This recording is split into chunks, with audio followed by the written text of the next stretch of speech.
custody of Minerva, which heinous offense it doubtless was, that caused the punishment of having his liver gnawed by the vulture. The meaning seems to be this, that when men are puffed up with arts and knowledge, they often try to subdue even the divine wisdom and bring it under the dominion of sense and reason, whence inevitably follows a perpetual and restless rending and tearing of the mind.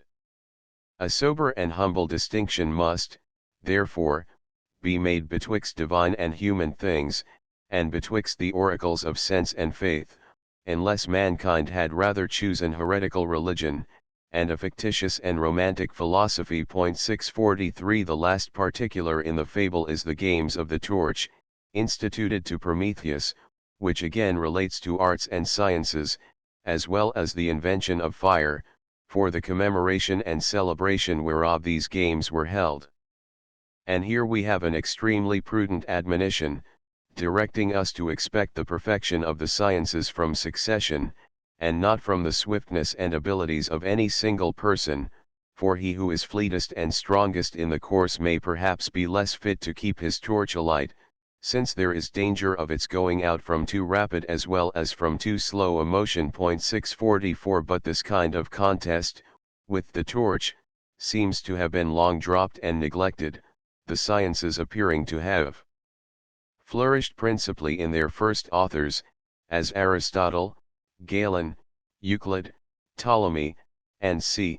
whilst their successors have done very little, or scarce made any attempts.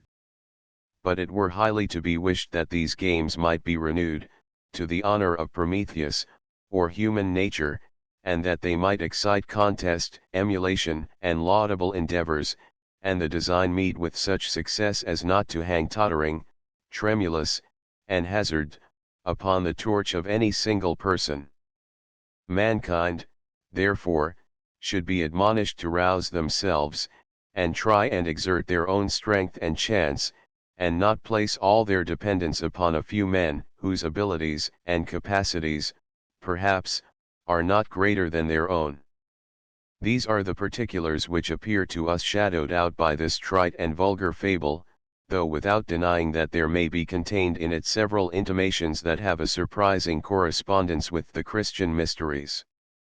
In particular, the voyage of Hercules, made in a pitcher, to release Prometheus, bears an allusion to the Word of God, coming in the frail vessel of the flesh to redeem mankind.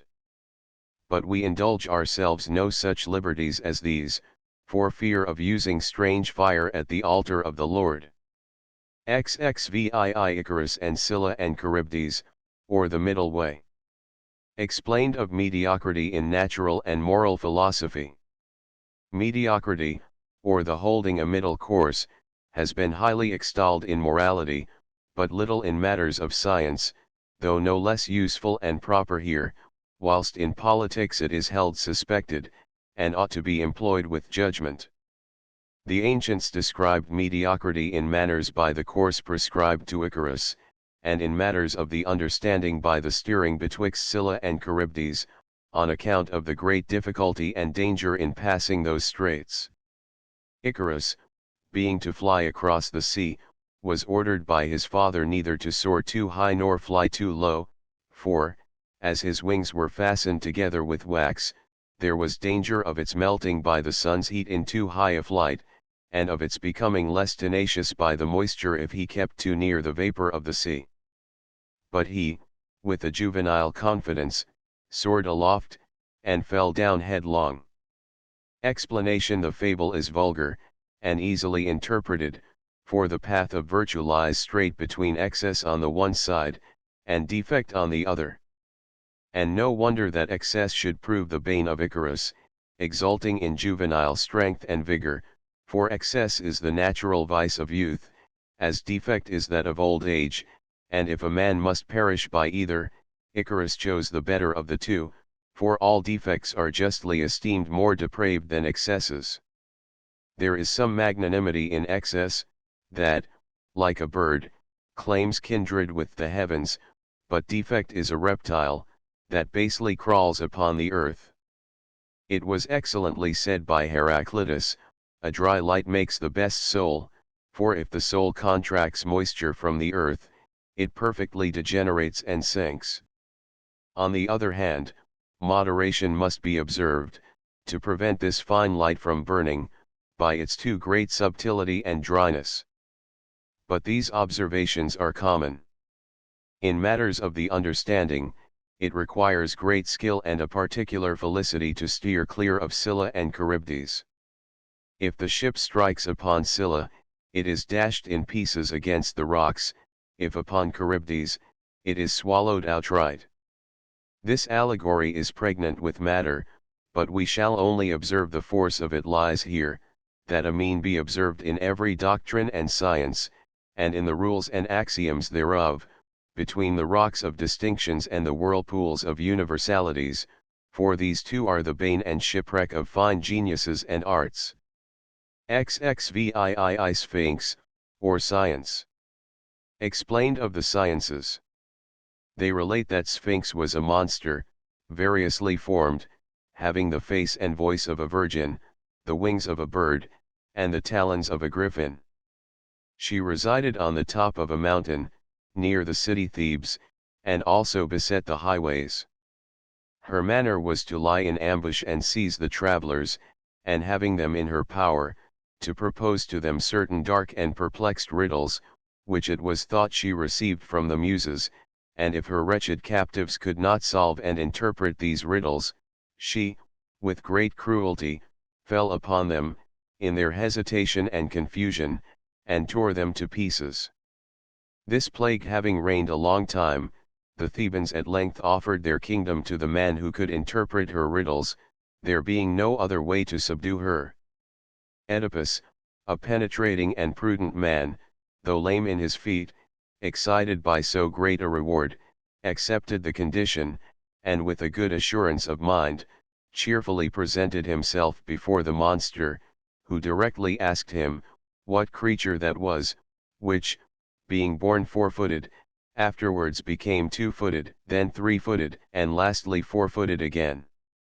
Oedipus, with presence of mind, replied it was man, who, upon his first birth and infant state, crawled upon all fours in endeavoring to walk, but not long after went upright upon his two natural feet, again, in old age walked three-footed, with a stick, and at last, growing decrepit, lay four-footed confined to his bed, and having by this exact solution obtained the victory, he slew the monster, and, laying the carcass upon an ass, led her away in triumph, and upon this he was, according to the agreement, made king of Thebes. Explanation: this is an elegant, instructive fable, and seems invented to represent science, especially as joined with practice. For science may, without absurdity, be called a monster, being strangely gazed at and admired by the ignorant and unskilful. Her figure and form is various, by reason of the vast variety of subjects that science considers. Her voice and countenance are represented female, by reason of her gay appearance and volubility of speech. Wings are added, because the sciences and their inventions run and fly about in a moment, for knowledge, like light communicated from one torch to another, is presently caught and copiously diffused. Sharp and hooked talons are elegantly attributed to her, because the axioms and arguments of science enter the mind, lay hold of it, fix it down, and keep it from moving or slipping away. This the sacred philosopher observed, when he said, "The words of the wise are like goads or nails driven far in." 645. Again, all science seems placed on high, as it were on the tops of mountains that are hard to climb, for science is justly imagined a sublime and lofty thing, looking down upon ignorance from an eminence, and at the same time taking an extensive view on all sides, as is usual on the tops of mountains. Science is said to beset the highways, because through all the journey and peregrination of human life there is matter and occasion offered of contemplation. Sphinx is said to propose various difficult questions and riddles to men, which she received from the Muses, and these questions, so long as they remain with the Muses, may very well be unaccompanied with severity, for while there is no other end of contemplation and inquiry but that of knowledge alone, the understanding is not oppressed, or driven to straits and difficulties, but expatiates, and ranges at large, and even receives a degree of pleasure from doubt and variety. But after the Muses have given over their riddles to Sphinx, that is, to practice, which urges and impels to action, choice, and determination, then it is that they become torturing, severe, and trying, and, unless solved and interpreted, strangely perplex and harass the human mind, rend it every way, and perfectly tear it to pieces. All the riddles of Sphinx, therefore, have two conditions annexed, viz., delaceration to those who do not solve them, and empire to those that do. For he who understands the thing proposed, obtains his end, and every artificer rules over his work. 646 Sphinx has no more than two kinds of riddles, one relating to the nature of things, the other to the nature of man, and correspondent to these, the prizes of the solution are two kinds of empire: the empire over nature, and the empire over man. For the true and ultimate end of natural philosophy is dominion over natural things, natural bodies, remedies, machines, and numberless other particulars, though the schools, contented with what spontaneously offers, and swollen with their own discourses, neglect, and in a manner despise, both things and works. But the riddle proposed to Oedipus, the solution whereof acquired him the Theban kingdom, regarded the nature of man, for he who has thoroughly looked into and examined human nature, may in a manner command his own fortune, and seems born to acquire dominion and rule. Accordingly, Virgil properly makes the arts of government to be the arts of the Romans. 647 It was, therefore, extremely apposite in Augustus Caesar to use the image of Sphinx in his signet, whether this happened by accident or by design, for he of all men was deeply versed in politics, and through the course of his life very happily solved abundance of new riddles with regard to the nature of man, and unless he had done this with great dexterity and ready address, he would frequently have been involved in imminent danger, if not destruction.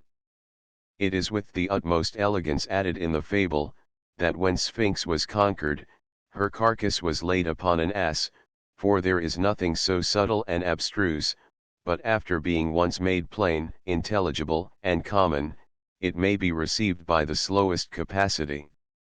We must not omit that Sphinx was conquered by a lame man, and impotent in his feet, for men usually make too much haste to the solution of Sphinx's riddles, whence it happens, that she prevailing, their minds are rather racked and torn by disputes, than invested with command by works and effects. XXIX Proserpine, or spirit. Explained of the spirit included in natural bodies. They tell us, Pluto having, upon that memorable division of empire among the gods, received the infernal regions for his share, despaired of winning any one of the goddesses in marriage by an obsequious courtship, and therefore through necessity resolved upon a rape.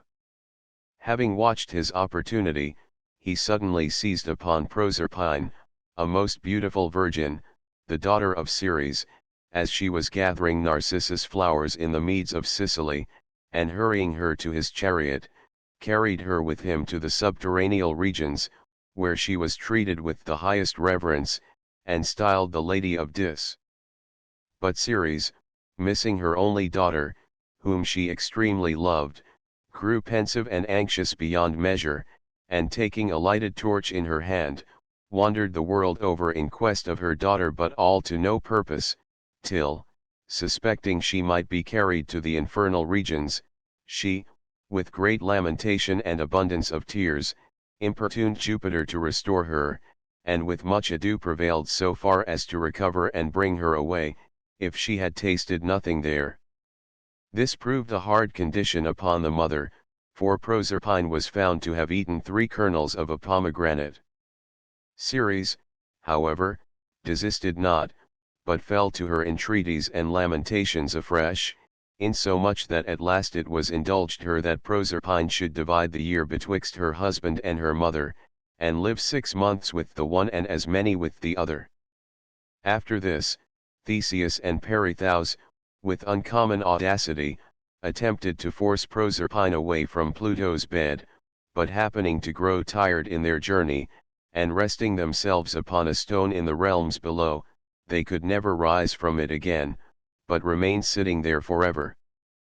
Proserpine, therefore, still continued queen of the lower regions, in honor of whom there was also added this grand privilege, that though it had never been permitted any one to return after having once descended thither, a particular exception was made, that he who brought a golden bough as a present to Proserpine, might on that condition descend and return.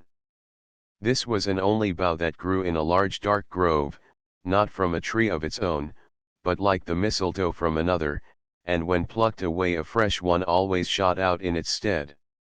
Explanation: this fable seems to regard natural philosophy, and searches deep into that rich and fruitful virtue and supply in subterraneous bodies, from whence all the things upon the earth's surface spring, and into which they again relapse and return. By Proserpine, the ancients denoted that ethereal spirit shut up and detained within the earth, here represented by Pluto, the spirit being separated from the superior globe. According to the expression of the poet. 648, the spirit is conceived as ravished, or snatched up by the earth, because it can in no way be detained, when it has time and opportunity to fly off, but is only raw together and fixed by sudden intermixture and comminution, in the same manner as if one should endeavor to mix air with water, which cannot otherwise be done than by a quick and rapid agitation, that joins them together in froth whilst the air is thus caught up by the water. And it is elegantly added, that Proserpine was ravished whilst she gathered narcissus flowers, which have their name from numbness or stupefaction, for the spirit we speak of is in the fittest disposition to be embraced by terrestrial matter when it begins to coagulate, or grow torpid as it were. It is an honor justly attributed to Proserpine, and not to any other wife of the gods, that of being the lady or mistress of her husband, because this spirit performs all its operations in the subterranean regions, whilst Pluto, or the earth, remains stupid, or as it were ignorant of them. The ether, or the efficacy of the heavenly bodies, denoted by Ceres, endeavors with infinite diligence to force out this spirit, and restore it to its pristine state. And by the torch in the hand of Ceres, or the ether, is doubtless meant the sun, which disperses light over the whole globe of the earth, and if the thing were possible, must have the greatest share in recovering Proserpine, or reinstating the subterranean spirit. Yet Proserpine still continues and dwells below, after the manner excellently described in the condition betwixt Jupiter and Ceres.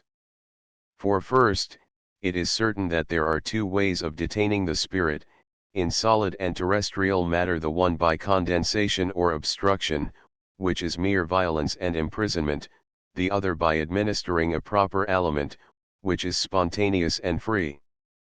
For after the included spirit begins to feed and nourish itself, it is not in a hurry to fly off, but remains as it were fixed in its own earth. And this is the moral of Proserpine's tasting the pomegranate, and were it not for this, she must long ago have been carried up by Ceres, who with her torch wandered the world over, and so the earth have been left without its spirit. For though the spirit in metals and minerals may perhaps be, after a particular manner, wrought in by the solidity of the mass, yet the spirit of vegetables and animals has open passages to escape at, unless it be willingly detained, in the way of sipping and tasting them. The second article of agreement, that of Proserpine's remaining 6 months with her mother and 6 with her husband, is an elegant description of the division of the year, for the spirit diffused through the earth lives above ground in the vegetable world during the summer months, but in the winter returns underground again.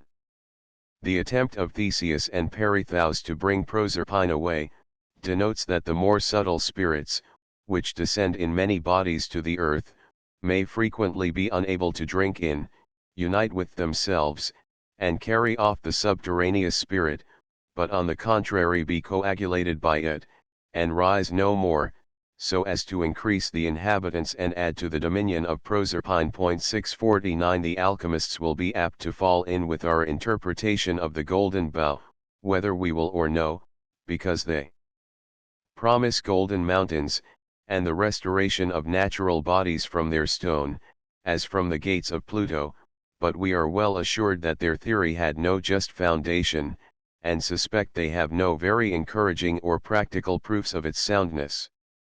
Leaving, therefore, their conceits to themselves, we shall freely declare our own sentiments upon this last part of the fable. We are certain, from numerous figures and expressions of the ancients, that they judged the conservation, and in some degree the renovation, of natural bodies to be no desperate or impossible thing, but rather abstruse and out of the common road than wholly impracticable. And this seems to be their opinion in the present case, as they have placed this bough among an infinite number of shrubs, in a spacious and thick wood.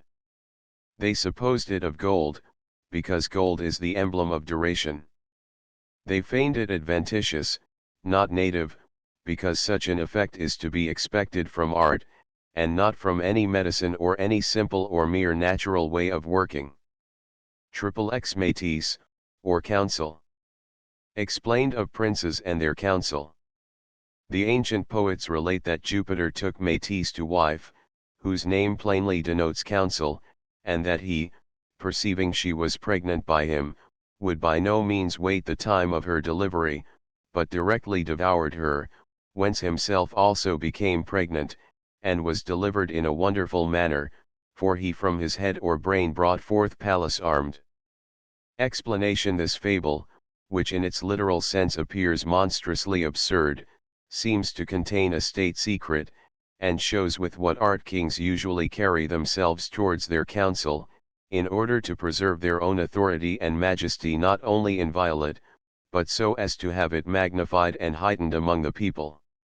For kings commonly link themselves, as it were, in a nuptial bond to their council, and deliberate and communicate with them after a prudent and laudable custom upon matters of the greatest importance, at the same time justly conceiving this no diminution of their majesty, but when the matter once ripens to a decree or order, which is a kind of birth, the king then suffers the council to go on no further, lest the act should seem to depend upon their pleasure.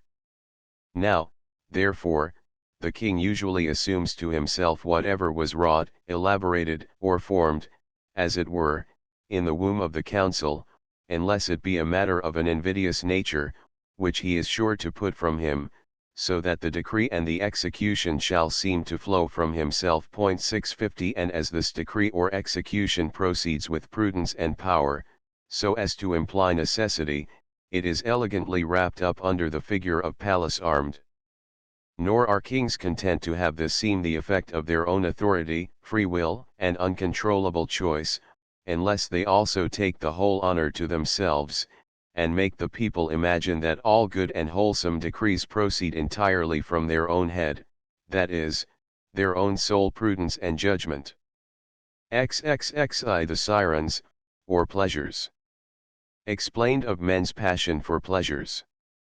Introduction. The fable of the Sirens is, in a vulgar sense, justly enough explained of the pernicious incentives to pleasure, but the ancient mythology seems to us like a vintage ill-pressed and trod, for though something has been drawn from it, yet all the more excellent parts remain behind in the grapes that are untouched. Fable. The Sirens are said to be the daughters of Aclaus and Terpsichore, one of the Muses. In their early days they had wings, but lost them upon being conquered by the Muses, with whom they rashly contended, and with the feathers of these wings the Muses made themselves crowns, so that from this time the Muses wore wings on their heads, except only the mother to the Sirens. These Sirens resided in certain pleasant islands, and when, from their watchtower, they saw any ship approaching, they first detained the sailors by their music, then, enticing them to shore, destroyed them. Their singing was not of one and the same kind, but they adapted their tunes exactly to the nature of each person, in order to captivate and secure him. And so destructive had they been, that these islands of the Sirens appeared, to a very great distance, white with the bones of their unburied captives. Two different remedies were invented to protect persons against them, the one by Ulysses, the other by Orpheus. Ulysses commanded his associates to stop their ears close with wax, and he, determining to make the trial, and yet avoid the danger, ordered himself to be tied fast to a mast of the ship, giving strict charge not to be unbound, even though himself should entreat it, but Orpheus, without any binding at all, escaped the danger, by loudly chanting to his harp the praises of the gods, whereby he drowned the voices of the Sirens. Explanation: this fable is of the moral kind, and appears no less elegant than easy to interpret. For pleasures proceed from plenty and affluence, attended with activity or exaltation of the mind. 651 Anciently their first incentives were quick, and seized upon men as if they had been winged, but learning and philosophy afterwards prevailing, had at least the power to lay the mind under some restraint, and make it consider the issue of things, and thus deprived pleasures of their wings. This conquest redounded greatly to the honor and ornament of the Muses, for after it appeared, by the example of a few, that philosophy could introduce a contempt of pleasures, it immediately seemed to be a sublime thing that could raise and elevate the soul, fixed in a manner down to the earth, and thus render men's thoughts, which reside in the head, winged as it were, or sublime.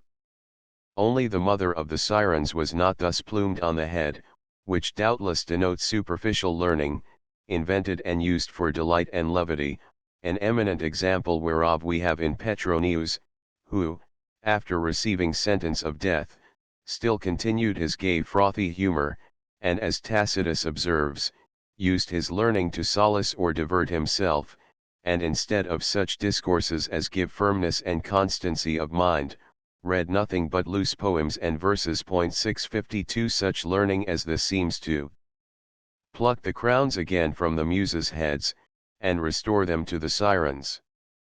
The Sirens are said to inhabit certain islands, because pleasures generally seek retirement, and often shun society. And for their songs, with the manifold artifice and destructiveness thereof, this is too obvious and common to need explanation. But that particular of the bones stretching like white cliffs along the shores, and appearing afar off, contains a more subtle allegory, and denotes that the examples of others' calamity and misfortunes, though ever so manifest and apparent, have yet but little force to deter the corrupt nature of man from pleasures.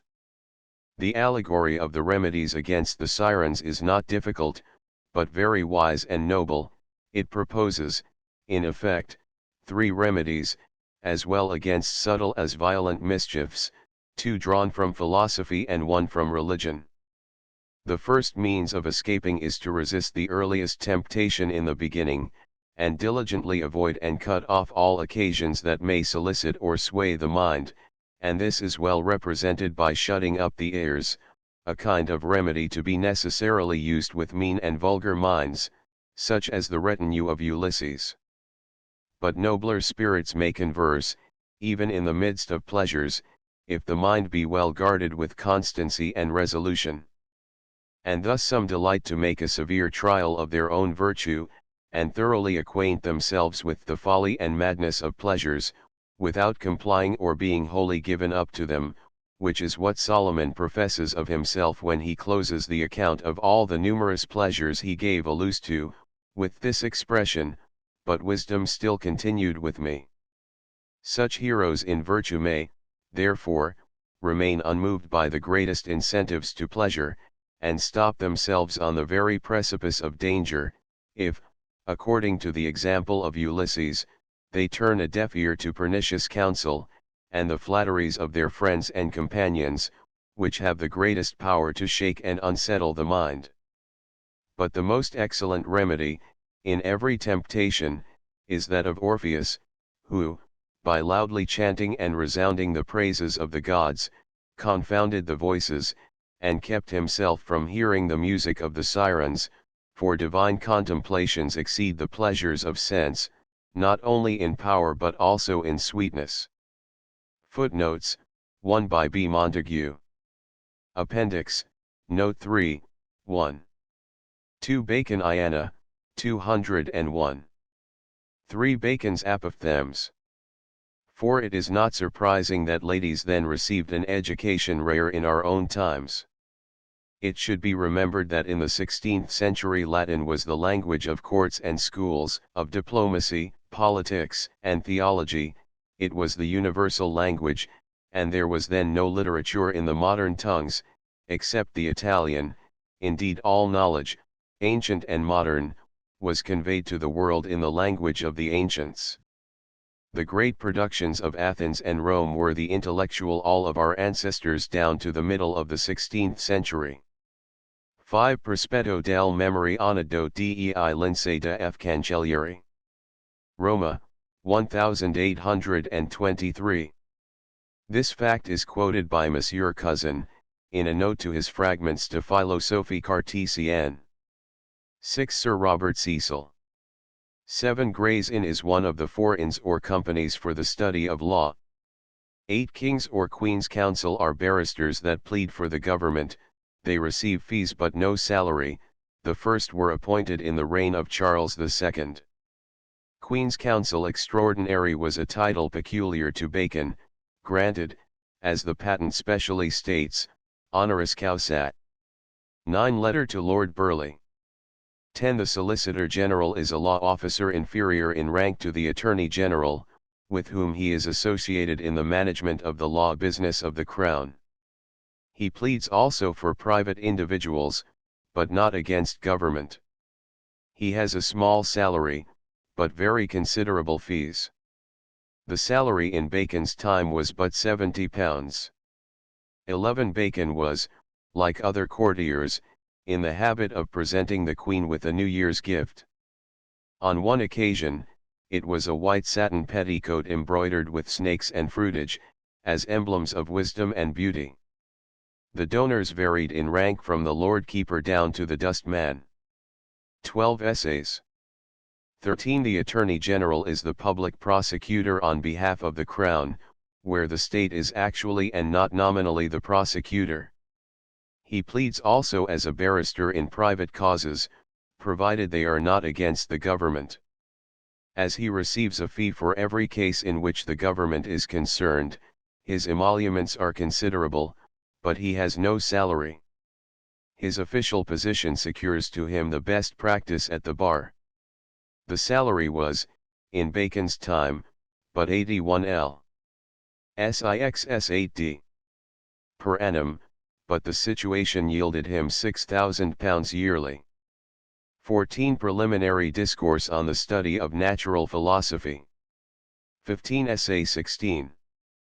16 Decisions being given against the parties is no proof of uncorruptness. It is always the party who loses his suit that complains. The gainer receives the price of his bribe, and is silent. 17 The exact ions of his servants appear to have been very great, their indulgence in every kind of extravagance, and the lavish profuseness of his own expenses, were the principal causes of his ruin. Mallet relates that one day, during the investigation into his conduct, the Chancellor passed through a room where several of his servants were sitting. As they arose from their seats to greet him, "Sit down, my masters," exclaimed he, "your rise hath been my fall." 18 Essay 11. 19 Macaulay's Essays. 20 He was not, as has been erroneously supposed, stripped of his titles of nobility. This was proposed, but it was negatived by the majority formed by means of the bishops. 21 The Prince of Wales, afterwards Charles I, was before he ascended the throne the patron of Bacon, who said of him in his will, "My most gracious sovereign, whoever when he was prince was my patron." 22 The Seasons. 23 Lives of the Lord Chancellors and Keepers of the Great Seal of England. 24 Bracton is one of the earliest writers of English law. He flourished in the 13th century. The title of his work is De Legibus et Consuetudinibus Angliae, first printed in 1569. 25. The Woods on his estate of Gorhambury. 26. Of the Interpretation of Nature. 27. Ibid. 28. New Atlantis. 29. Advancement of Learning. 30. Edinburgh Review. 31. Essays. 32. Advancement of Learning. 33. Preliminary Discourse on the Study of Natural Philosophy. 34. Tatler, number 267. 35. Introduction to the Literature of Europe in the 15th, 16th, and 17th centuries. 36. Montaigne says, in his author's address to the reader, i.e. Volksschule myv en Maffaken simple, Natur let ordinaire, sans etude et artifice, car c'est moi que j'ai pains. He says again elsewhere, i.e. ni pas plus faict mon livre, que mon livre ma faict, livre consubstantial à son auteur, d'une occupation propre, membre de ma vie, non d'une occupation et fintiers et étrangère, comme tous alters livres. Livre 2 ch 18. 37. Introduction to the Encyclopedia. 38. Introduction to the Literature of Europe in the 15th, 16th, and 17th centuries. 39. Introduction to the Literature of Europe in the 15th, 16th, and 17th centuries. 40. Number 267. 41. Essays. 42. He refers to the following passage in the Gospel of St. John, 18. 38. Pilate saith unto him, What is truth? And when he had said this, he went out again unto the Jews, and saith unto them, I find in him no fault at all. 43. He probably refers to the New Academy, a sect of Greek philosophers, one of whose moot questions was, What is truth? Upon which they came to the unsatisfactory conclusion, that mankind has no criterion by which to form a judgment. 44. Perhaps he was thinking of Saint Augustine. See August. Confess. I 25, 26. 45. The Wine of Evil Spirits. 46. Genesis I 3, and God said, Let there be light, and there was light. 47. At the moment when the Lord God formed man out of the dust of the ground, and breathed into his nostrils the breath of life, and man became a living soul. Genesis 2. 748. Lucretius, the Roman poet and Epicurean philosopher, is alluded to Lucaret. 2. In it. Compe Divi of Learning, I 8, 5. 49. He refers to the sect which followed the doctrines of Epicurus. The life of Epicurus himself was pure and abstemious in the extreme. One of his leading tenets was, that the aim of all speculation should be to enable men to judge with certainty what course is to be chosen, in order to secure health of body and tranquility of mind. The adoption, however, of the term pleasure, as denoting this object, has at all periods subjected the Epicurean system to great reproach, which, in fact, is due rather to the conduct of many who, for their own purposes, have taken shelter under the system in name only, than to the tenets themselves, which did not inculcate libertinism. Epicurus admitted the existence of the gods, but he deprived them of the characteristics of divinity, either as creators or preservers of the world. 50. Lord Bacon has either translated this passage of Lucretius from memory or has purposely paraphrased it. The following is the literal translation of the original: "'Tis a pleasant thing, from the shore, to behold the dangers of another upon the mighty ocean, when the winds are lashing the main, not because it is a grateful pleasure for any one to be in misery, but because it is a pleasant thing to see those misfortunes from which you yourself are free. 'Tis also a pleasant thing to behold the mighty contests of warfare, arrayed upon the plains, without a share in the danger, but nothing is there more delightful than to occupy the elevated temples of the wise, well fortified by tranquil learning, whence you may be able to look down upon others, and see them straying in every direction, and wandering in search of the path of life. 51. Michel de Montaigne, the celebrated French essayist. His essays embrace a variety of topics, which are treated in a sprightly and entertaining manner, and are replete with remarks indicative of strong native good sense. He died in 1592.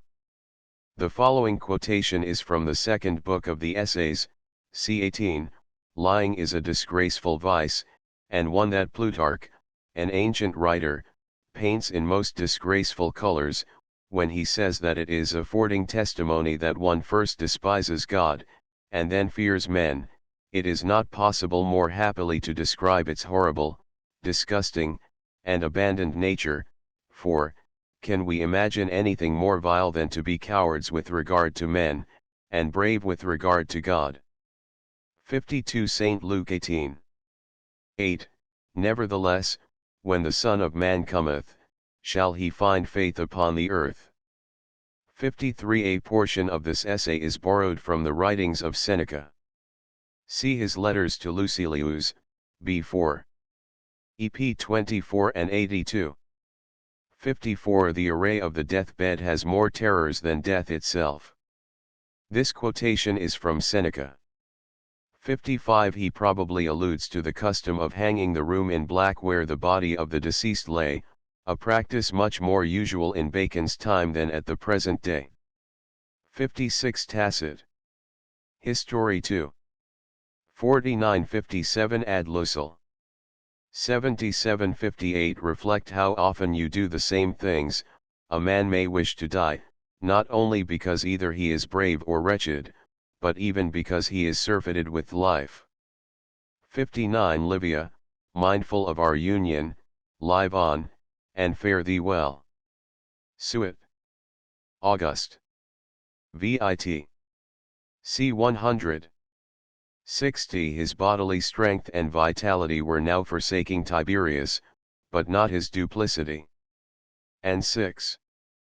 50. 61. This was said as a reproof to his flatterers, and in spirit is not unlike the rebuke administered by Canute to his retinue. Suet. Vespus. Vit. C. 23. 62. I am become a divinity, I suppose. 63. If it be for the advantage of the Roman people, strike. Tack. Historiae 41. 64. If aught remains to be done by me, dispatch. Dio Cass. 76. Ad fin. 65. These were the followers of Zeno, a philosopher of Citium, in Cyprus, who founded the Stoic school, or school of the Portico, at Athens. The basis of his doctrines was the duty of making virtue the object of all our researches. According to him, the pleasures of the mind were preferable to those of the body, and his disciples were taught to view with indifference health or sickness, riches or poverty, pain or pleasure. 66. Who reckons the close of his life among the boons of nature. Lord Bacon here quotes from memory. The passage is in the 10th satire of Juvenal, and runs thus: Fortum pos animum, mortis terrare carentum, qui spatium vitae extremum intermunere ponit naturae. Pray for strong resolve, void of the fear of death, that reckons the closing period of life among the boons of nature. 67. He alludes to the Song of Simeon, to whom the Holy Ghost had revealed, that he should not see death before he had seen the Lord's Christ. When he beheld the infant Jesus in the temple, he took the child in his arms and burst forth into a song of thanksgiving, commencing, Lord, now lettest thou thy servant depart in peace, according to thy word, for mine eyes have seen thy salvation. St. Luke 2. 29:68. When dead, the same person shall be beloved. Hor ep 2. 1, 14. 69. Behold, he is in the desert. St. Matthew xxiv. 26:70. Behold, he is in the secret chambers. IB 71. He alludes to 1 Corinthians 14. 23. If, therefore, the whole church be come together into one place, and all speak with tongues, and there come in those that are unlearned, or unbelievers, will they not say that ye are mad? 72 Psalm I 1, Blessed is the man that walketh not in the counsel of the ungodly, nor standeth in the way of sinners, nor sitteth in the seat of the scornful. 73 This dance, which was originally called the Morisco dance, is supposed to have been derived from the Moors of Spain, the dancers in earlier times blackening their faces to resemble Moors. It was probably a corruption of the ancient Pyrrhic dance, which was performed by men in armor, and which is mentioned as still existing in Greece. In Byron's Song of the Greek Captive you have the Pyrrhic dance as yet. Attitude and gesture formed one of the characteristics of the dance. It is still practiced in some parts of England. Rabelais, Pantag. 2-7. 74 2 Kings 9. 1875 He alludes to the words in Revelation, c. 3. v. 14, 15, 16, and unto the angel of the church of the Laodiceans write, These things saith the Amen, the faithful and true witness, the beginning of the creation of God. I know thy works, that thou art neither cold nor hot. I will spew thee out of my mouth. Laodicea was a city of Asia Minor. St. Paul established the church there, which is here referred to. 76 St. Matthew 12. 30 77 In the garment there may be many colors, but let there be no rending of it. 78 Avoid profane and vain babblings, and oppositions of science, falsely so called. 1 Tim 6. 20-79 He alludes to the dream of Nebuchadnezzar, significant of the limited duration of his kingdom. See Daniel 2. 33, 41. 80 Muhammad proselytized by giving to the nations which he conquered, the option of the Quran or the sword. 81 To deeds so dreadful could religion prompt. The poet refers to the sacrifice by Agamemnon, the Grecian leader, of his daughter Iphigenia, with the view of appeasing the wrath of Diana Lucaret. I-95. 82 He alludes to the massacre of the Huguenots, or Protestants, in France, which took place on St. Bartholomew's Day, August 24, 1572, by the order of Charles IX. and his mother, Catherine de' Medici. On this occasion about 60,000 persons perished, including the Admiral de Coligny, one of the most virtuous men that France possessed, and the mainstay of the Protestant cause. 83 More generally known as the Gunpowder Plot. 84 Issa 14. 1485 Allusion is made to the caduceus, with which Mercury, the messenger of the gods, summoned the souls of the departed to the infernal regions. 86 The wrath of man worketh not the righteousness of God. James I 20. 87 He alludes to Cosmo de' Medici, or Cosmo I, chief of the Republic of Florence, the encourager of literature and the fine arts. 88 Job 2. 10 Shall we receive good at the hand of God, and shall we not receive evil? 89 By public revenges, he means punishment awarded by the state with the sanction of the laws. 90 He alludes to the retribution dealt by Augustus and Anthony to the murderers of Julius Caesar. It is related by ancient historians, as a singular fact, that not one of them died a natural death. 91 Henry III. of France was assassinated in 1599, by Jacques Clement, a Jacobin monk, in the frenzy of fanaticism. Although Clement justly suffered punishment, the end of this bloodthirsty and bigoted tyrant may be justly deemed a retribution dealt by the hand of an offended providence, so truly does the poet say nec enim lex equir ola quam nisus artifices arte perir sua. 92 Senator ad Lusel. 66 93 Ibid 53. 94 Stesichorus, Apollodorus, and others. Lord Bacon makes a similar reference to this myth in his treatise on the wisdom of the ancients.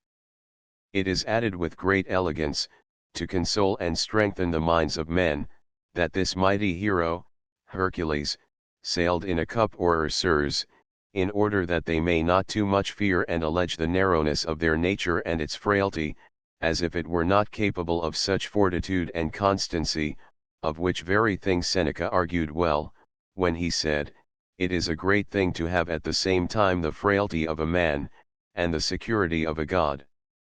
95 Funereal Airs. It must be remembered that many of the Psalms of David were written by him when persecuted by Saul, as also in the tribulation caused by the wicked conduct of his son Absalom.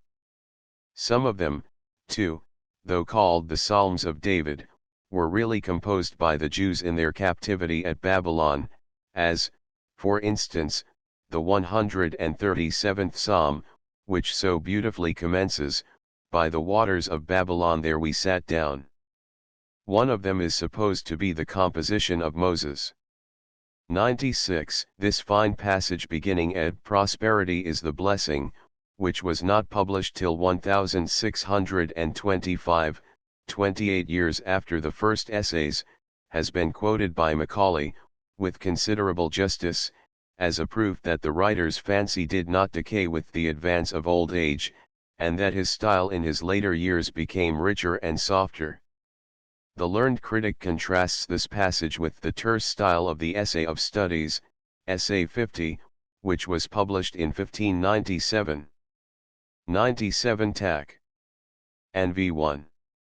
98 Tack. History 2. 7699 A word now unused, signifying the traits, or features. 100 A Truth AL2. XXIII 14. 101 Proverbs X1, A wise son make the glad father, but a foolish son is the heaviness of his mother. 102 Petted spoiled. 103 This word seems here to mean a plan, or method, as proved by its results. 104 Ends in. 105 There is considerable justice in this remark. Children should be taught to do what is right for its own sake, and because it is their duty to do so, and not that they may have the selfish gratification of obtaining the reward which their companions have failed to secure, and of being led to think themselves superior to their companions. When launched upon the world, emulation will be quite sufficiently forced upon them by stern necessity. 106 Select that course of life which is the most advantageous, habit will soon render it pleasant and easily endured. 107 His meaning is, that if clergymen have the expenses of a family to support, they will hardly find means for the exercise of benevolence toward their parishioners. 108 He preferred his aged wife Penelope to immortality. This was when Ulysses was entreated by the goddess Calypso to give up all thoughts of returning to Ithaca, and to remain with her in the enjoyment of immortality. Plot. Gryll. 109 may have a pretext, or excuse. 110 Thales, Vitae Diog. Laird. I-26. 111 So prevalent in ancient times was the notion of the injurious effects of the eye of envy, that, in common parlance, the Romans generally used the word preficinae, without risk of enchantment, or fascination, when they spoke in high terms of themselves. They supposed that they thereby averted the effects of enchantment produced by the evil eye of any envious person who might at that moment possibly be looking upon them. Lord Bacon probably here alludes to St. Mark 7. 21, 22, Out of the heart of men proceedeth deceit, lasciviousness, an evil eye. Solomon also speaks of the evil eye, provxxii. 6, and xxvii. 22 112 To be even with him. 113 There is no person a busybody, but what he is ill-natured too. This passage is from the Statius of Plautus. 114 Narses superseded Belisarius in the command of the armies of Italy, by the orders of the Emperor Justinian. He defeated Totila, the king of the Goths, who had taken Rome, in a decisive engagement, in which the latter was slain. He governed Italy with consummate ability for 13 years, when he was ungratefully recalled by Justin II, the successor of Justinian.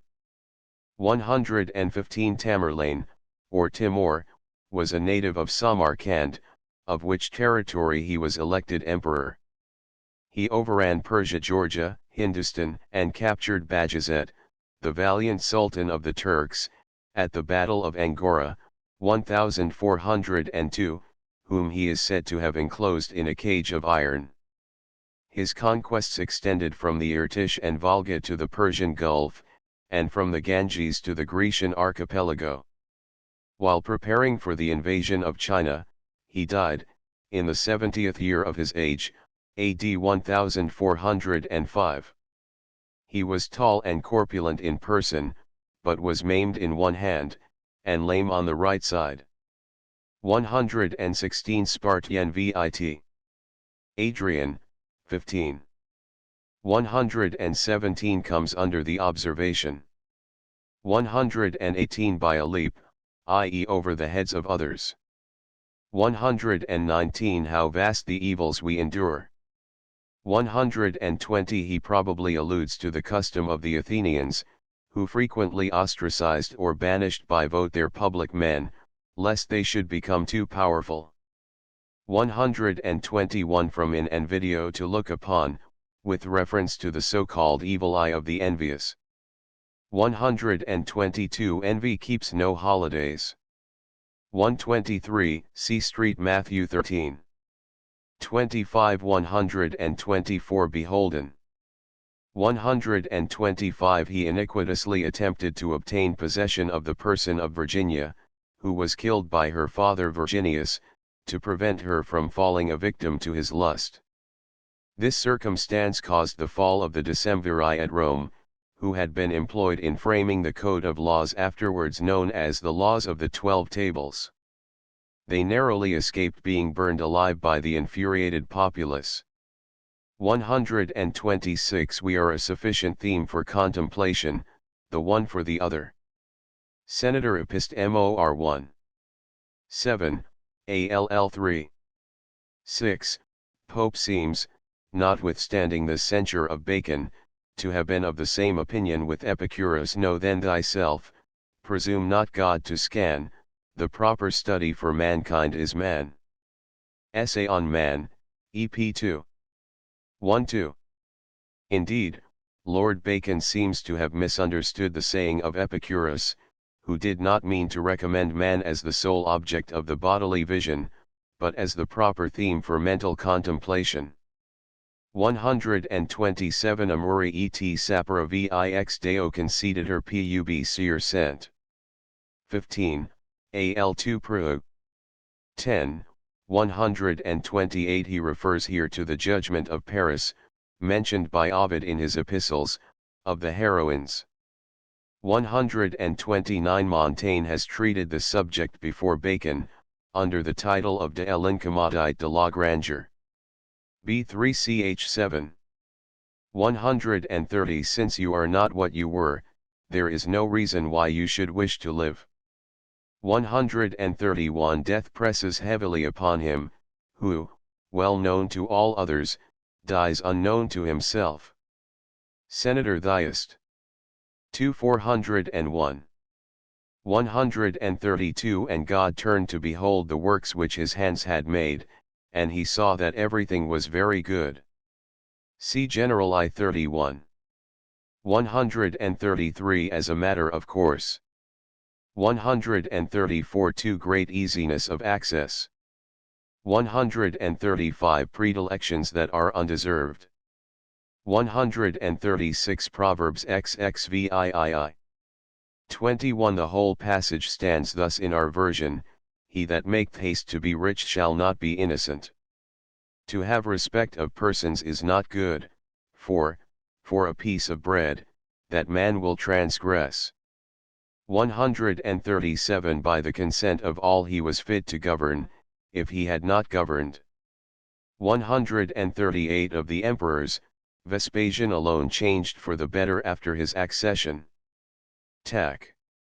History I 49, 50, AL2XXII 139 Plud. VIT. Demosth. 17, 18.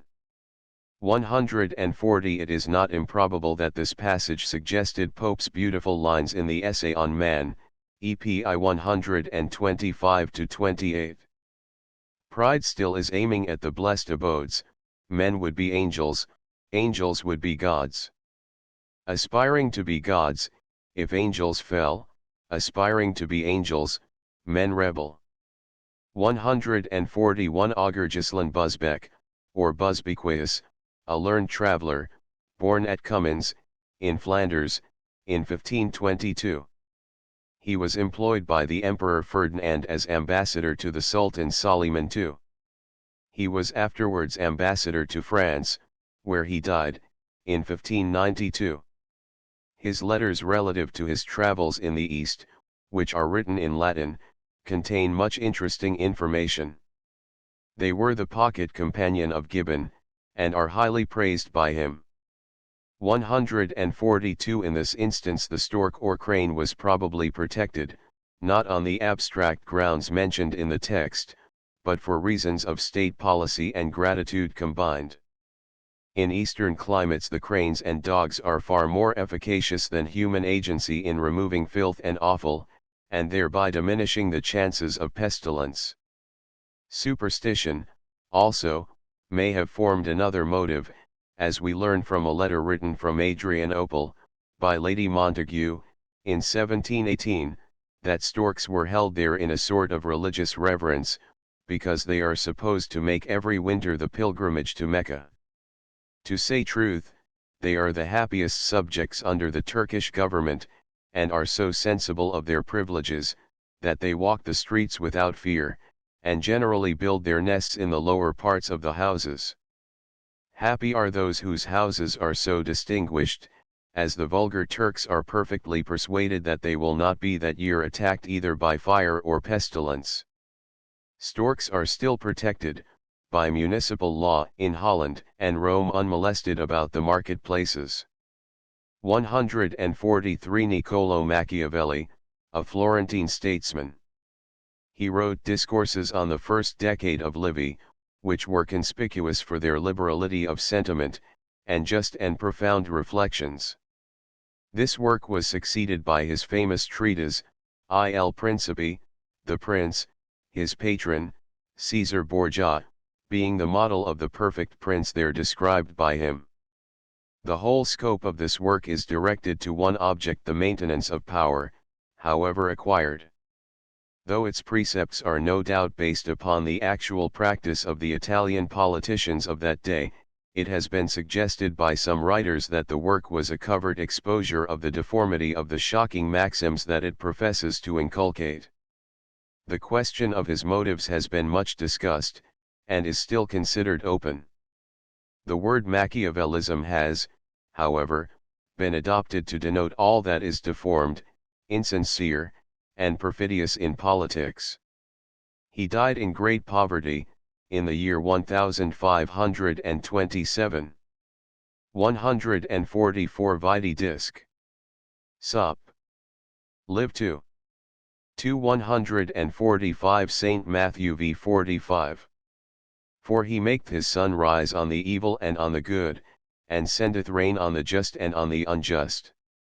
146 This is a portion of our Saviour's reply to the rich man who asked him what he should do to inherit eternal life. Then Jesus, beholding him, loved him, and said unto him, One thing thou lackest: go thy way, sell whatsoever thou hast, and give to the poor, and thou shalt have treasure in heaven, and come, take up the cross, and follow me. St. Mark x 21. 147, CST Luke 16. 21 148 Timon of Athens, as he is generally called, being so styled by Shakespeare in the play which he has founded on his story, was surnamed the Misanthrope, from the hatred which he bore to his fellow men. He was attached to Apementus, another Athenian of similar character to himself, and he professed to esteem Alcibiades, because he foresaw that he would one day bring ruin on his country. Going to the public assembly on one occasion, he mounted the rostrum, and stated that he had a fig tree, on which many worthy citizens had ended their days by the halter, that he was going to cut it down for the purpose of building on the spot, and therefore recommended all such as were inclined, to avail themselves of it before it was too late. 149. A piece of timber that has grown crooked, and has been so cut that the trunk and branch form an angle. 150. He probably here refers to the myrrh tree. Incision is the method usually adopted for extracting the resinous juices of trees, as in the India rubber and gutta percha trees. 151. A votive, and, in the present instance, a vicarious offering. He alludes to the words of St. Paul in his second epistle to Timothy 2:10, "Therefore I endure all things for the elect's sake, that they may also obtain the salvation which is in Christ Jesus with eternal glory." 152. Consideration of, or predilection for, particular persons. 153. The Low Countries had then recently emancipated themselves from the galling yoke of Spain. They were called the 7 United Provinces of the Netherlands. 154. This passage may at first sight appear somewhat contradictory, but he means to say, that those who are first ennobled will commonly be found more conspicuous for the prominence of their qualities, both good and bad. 155. Consistent with reason and justice. 156. The periods of the equinoxes. 157. He often warns, too, that secret revolt is impending, that treachery and open warfare are ready to burst forth. Verg. George. I. 465. 158. Mother Earth, exasperated at the wrath of the deities, produced her, as they tell, a last birth, a sister to the giants Coos, and Enceladus. Verg. And 4. 179. 159. Great public odium once excited, his deeds, whether good or whether bad, cause his downfall. Bacon has here quoted incorrectly, probably from memory. The words of Tacitus are, Histori Bic 7 Inviso Semel Principi, Scu Bani, Scu Male, Facta Premunt, the ruler once detested, his actions, whether good or whether bad, cause his downfall. 160. They attended to their duties, but still, as preferring rather to discuss the commands of their rulers, than to obey them. Tac. History 2. 39. 161. He alludes to the bad policy of Henry III of France, who espoused the part of the League, which was formed by the Duke of Guise and other Catholics for the extirpation of the Protestant faith. When too late he discovered his error, and finding his own authority entirely superseded, he caused the Duke of Guise and the Cardinal de Lorraine, his brother, to be assassinated. 162. The primary motive power. He alludes to an imaginary center of gravitation, or central body, which was supposed to set all the other heavenly bodies in motion. 163. Too freely to remember their own rulers. 164. I will unloose the girdles of kings. He probably alludes here to the first verse of the 45th chapter of Isaiah, Thus saith the Lord to his anointed, to Cyrus, whose right hand I have holden, to subdue nations before him, and I will loose the loins of kings, to open before him the two-leaved gates. 165. Hence devouring usury, and interest accumulating in lapse of time, hence shaken credit, and warfare, profitable to the many. Lucan. Fars. I. 181. 166. Warfare profitable to the many. 167 To grief there is a limit, not so to fear. 168 Check, or daunt. 169 This is similar to the proverb now in common use, "'Tis the last feather that breaks the back of the camel." 170 The state. 171 Those sumptuary laws are probably just in theory, they have been found impracticable in any other than infant states. Their principle, however, is certainly recognized in such countries as by statutory enactment discountenance gaming. Those who are opposed to such laws upon principle, would do well to look into Bernard Mandeville's Fable of the Bees, or Private Vices Public Benefits. The Romans had numerous sumptuary laws, and in the Middle Ages there were many enactments in this country against excess of expenditure upon wearing apparel and the pleasures of the table. 172 He means that they do not add to the capital of the country. 173 At the expense of foreign countries. 174 The workmanship will surpass the material. Ovid, Med. B2. L5. 175 He alludes to the manufactures of the Low Countries. 176 Like manure. 177 Sometimes printed engrossing, great pasturages. By engrossing, is meant the trade of engrossers, men who buy up all that can be got of a particular commodity, then raise the price. By great pasturages is meant turning corn land into pasture. Of this practice great complaints had been made for near a century before Bacon's time, and a law passed to prevent it. See Lord Herbert of Cherbury's History of Henry VIII.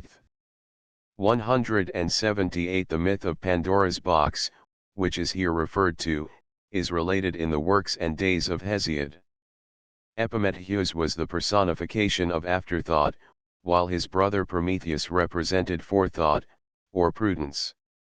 It was not Epimetheus that opened the box, but Pandora Allgift, whom, contrary to the advice of his brother, he had received at the hands of Mercury, and had made his wife.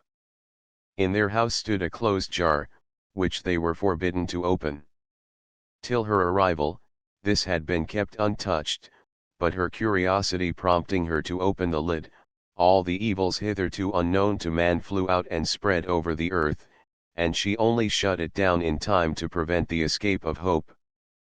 179 Sylla did not know his letters, and so he could not dictate. This saying is attributed by Suetonius to Julius Caesar. It is a play on the Latin verb dictere, which means either to dictate, or to act the part of dictator, according to the context. As this saying was presumed to be a reflection on Sylla's ignorance, and to imply that by reason thereof he was unable to maintain his power, it was concluded by the Roman people that Caesar, who was an elegant scholar, feeling himself subject to no such inability, did not intend speedily to yield the reins of power suet. Vit. See July. Cas 77, INCFALI 7. 12180 That soldiers were levied by him, not bought. Tac. History I5. 181 If I live, there shall no longer be need of soldiers in the Roman Empire. Flav. Vop. Vit. Prob 20. 182 And such was the state of feeling, that a few dared to perpetrate the worst of crimes, more wished to do so, all submitted to it. History I28. 183 He probably alludes to the legends or miraculous stories of the saints, such as walking with their heads off, preaching to the fishes, sailing over the sea on a cloak, and CNC 184 This is a book that contains the Jewish traditions, and the rabbinical explanations of the law. It is replete with wonderful narratives. 185 This passage not improbably contains the germ of Pope's famous lines: a little learning is a dangerous thing, drink deep, or taste not the Pyrean spring. 186 A philosopher of Abdera, the first who taught the system of atoms, which was afterwards more fully developed by Democritus and Epicurus. 187 He was a disciple of the last named philosopher, and held the same principles. He also denied the existence of the soul after death. He is considered to have been the parent of experimental philosophy, and was the first to teach, what is now confirmed by science, that the Milky Way is an accumulation of stars. 188 Spirit. 189 Psalm 14. 1. Enlyein. 192 Whose, seeming, advantage it is, the wish being father to the thought. 191 It is not profane to deny the existence of the deities of the vulgar, but, to apply to the divinities the received notions of the vulgar, is profane. Diog. Laird. X 123. 192 He alludes to the native tribes of the continent of America and the West Indies. 193 He was an Athenian philosopher, who, from the greatest superstition, became an avowed atheist. He was proscribed by the Areopagus for speaking against the gods with ridicule and contempt, and is supposed to have died at Corinth. 194 A Greek philosopher, a disciple of Theodorus the atheist, to whose opinions he adhered. His life was said to have been profligate, and his death superstitious. 195 Lucian ridiculed the follies and pretensions of some of the ancient philosophers, but though the freedom of his style was such as to cause him to be censured for impiety, he hardly deserves the stigma of atheism here cast upon him by the learned author. 196 It is not for us now to say, like priest like people, for the people are not even so bad as the priest. Saint Bernard, abbot of Clairvaux, preached the Second Crusade against the Saracens, and was unsparing in his censures of the sins then prevalent among the Christian priesthood. His writings are voluminous, and by some he has been considered as the latest of the Fathers of the Church. 197 A superior nature. 198 We may admire ourselves, conscript fathers, as much as we please, still, neither by numbers did we vanquish the Spaniards, nor by bodily strength the Gauls, nor by cunning the Carthaginians, nor through the arts the Greeks, nor, in fine, by the inborn and native good sense of this our nation, and this our race and soil, the Italians and Latins themselves, but through our devotion and our religious feeling, and this, the sole true wisdom, the having perceived that all things are regulated and governed by the providence of the immortal gods, have we subdued all races and nations. Cic. De Harus. Respond. 199 The justice of this position is, perhaps, somewhat doubtful. The superstitious man must have some scruples, while he who believes not in a god, if there is such a person, needs have none. 200 Time was personified in Saturn, and by this story was meant its tendency to destroy whatever it has brought into existence. Plot. De superstit. X 201 The primary motive power. 202 This council commenced in 1545, and lasted 18 years. It was convened for the purpose of opposing the rising spirit of Protestantism, and of discussing and settling the disputed points of the Catholic faith. 203 Irregular or anomalous movements. 204 An epicycle is a smaller circle, whose center is in the circumference of a greater one. 205 To account for. 206 Synods, or councils. 207 At the present day called attaches. 208 He probably means the refusing to join on the occasion of drinking healths when taking wine. 209 Something to create excitement. 210 The heart of kings is unsearchable. Provv 3. 211 Commodus fought naked in public as a gladiator, and prided himself on his skill as a swordsman. 212 Making a stop at, or dwelling too long upon. 213 After a prosperous reign of 21 years, Diocletian abdicated the throne, and retired to a private station. 214 After having reigned 35 years, he abdicated the thrones of Spain and Germany, and passed the last 2 years of his life in retirement at Saint Just, a convent in Estremadura. 215 Philost. Vit. Apol. Tyon. V28. 216 The desires of monarchs are generally impetuous and conflicting among themselves. Quoted rightly, AL2. XXII 5, from Sallust, BJ 113.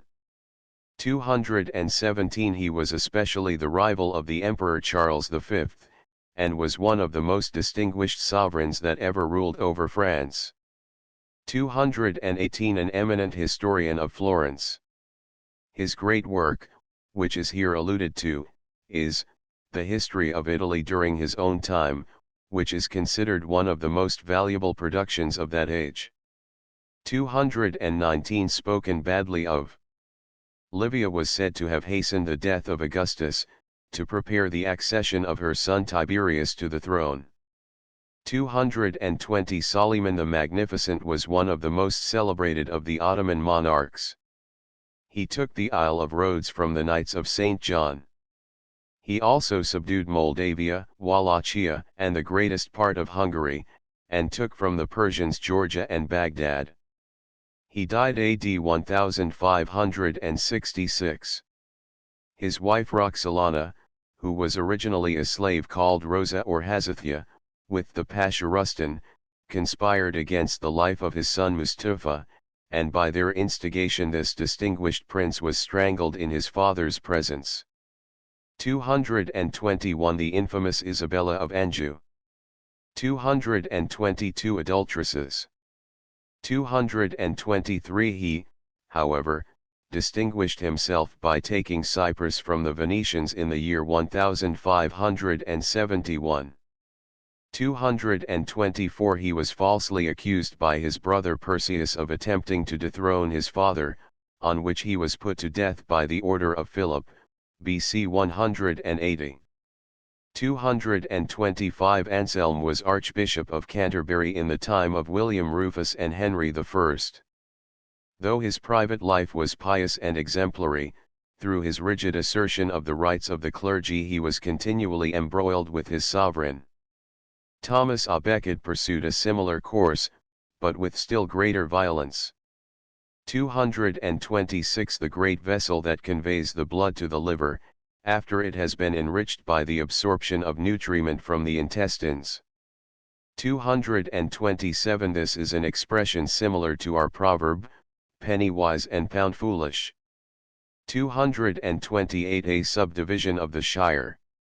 229 The Yanizaris were the bodyguards of the Turkish sultans, and enacted the same disgraceful part in making and unmaking monarchs, as the mercenary praetorian guards of the Roman Empire.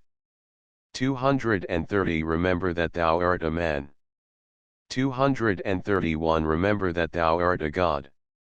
232 The representative of God. 233 Isaiah 9. 6, His name shall be called, Wonderful, Counselor, the Mighty God, the Everlasting Father, the Prince of Peace. 234 Provxx. 18, Every purpose is established by counsel, and with good advice make war. 235 The wicked Rehoboam, from whom the 10 tribes of Israel revolted, and elected Jeroboam their king. See 1 Kings 12. 236 Hesiod, Theog. 886 237 The political world has not been convinced of the truth of this doctrine of Lord Bacon, as cabinet councils are now held probably by every sovereign in Europe. 238 I am full of outlets. Turian. I2. 25 239 that is, without a complicated machinery of government. 240 Master of the Rolls and Privy Councillor under Henry VI, to whose cause he faithfully adhered. Edward IV. Promoted him to the See of Ely, and made him Lord Chancellor. He was elevated to the See of Canterbury by Henry VII, and in 1493 received the Cardinal's hat. 241 Privy Councillor and Keeper of the Privy Seal to Henry VII, and, after enjoying several bishoprics in succession, translated to the See of Winchester. He was an able statesman, and highly valued by Henry VII.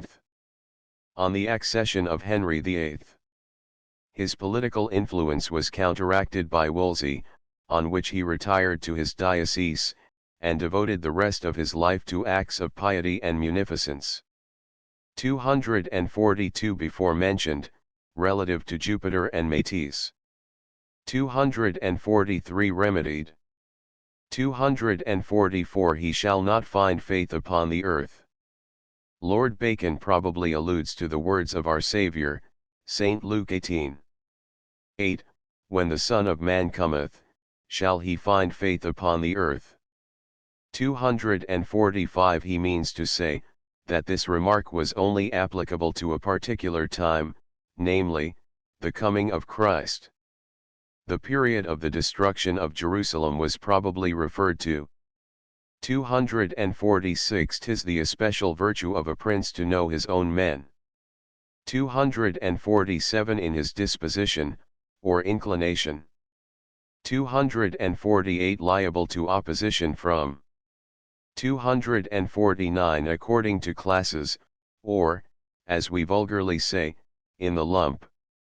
Lord Bacon means that princes are not, as a matter of course, to take councillors merely on the presumption of talent, from their rank and station, but that, on the contrary, they are to select such as are tried men, and with regard to whom there can be no mistake. 250 The best councillors are the dead. 251 Are afraid to open their mouths. 252 Night time for counsel. Nu upsilon capitao beta omicron upsilon lambda. Gaisf. PAR. GRB 359. 253 On the accession of James VI of Scotland to the throne of England in 1603. 254 A phrase much in use with the Romans, signifying, to attend to the business in hand. 255 A tribunicial or declamatory manner. 256 I'll follow the bent of your humor. 257 The Sibyl alluded to here is the Cumean, the most celebrated, who offered the Sibylline books for sale to Tarquin the Proud. At this time, an unknown woman appeared at court, loaded with 9 volumes, which she offered to sell, but at a very considerable price. Tarquin refusing to give it, she withdrew and burnt 3 of the 9. Some time after she returned to court, and demanded the same price for the remaining 6. This made her looked upon as a mad woman, and she was driven away with scorn.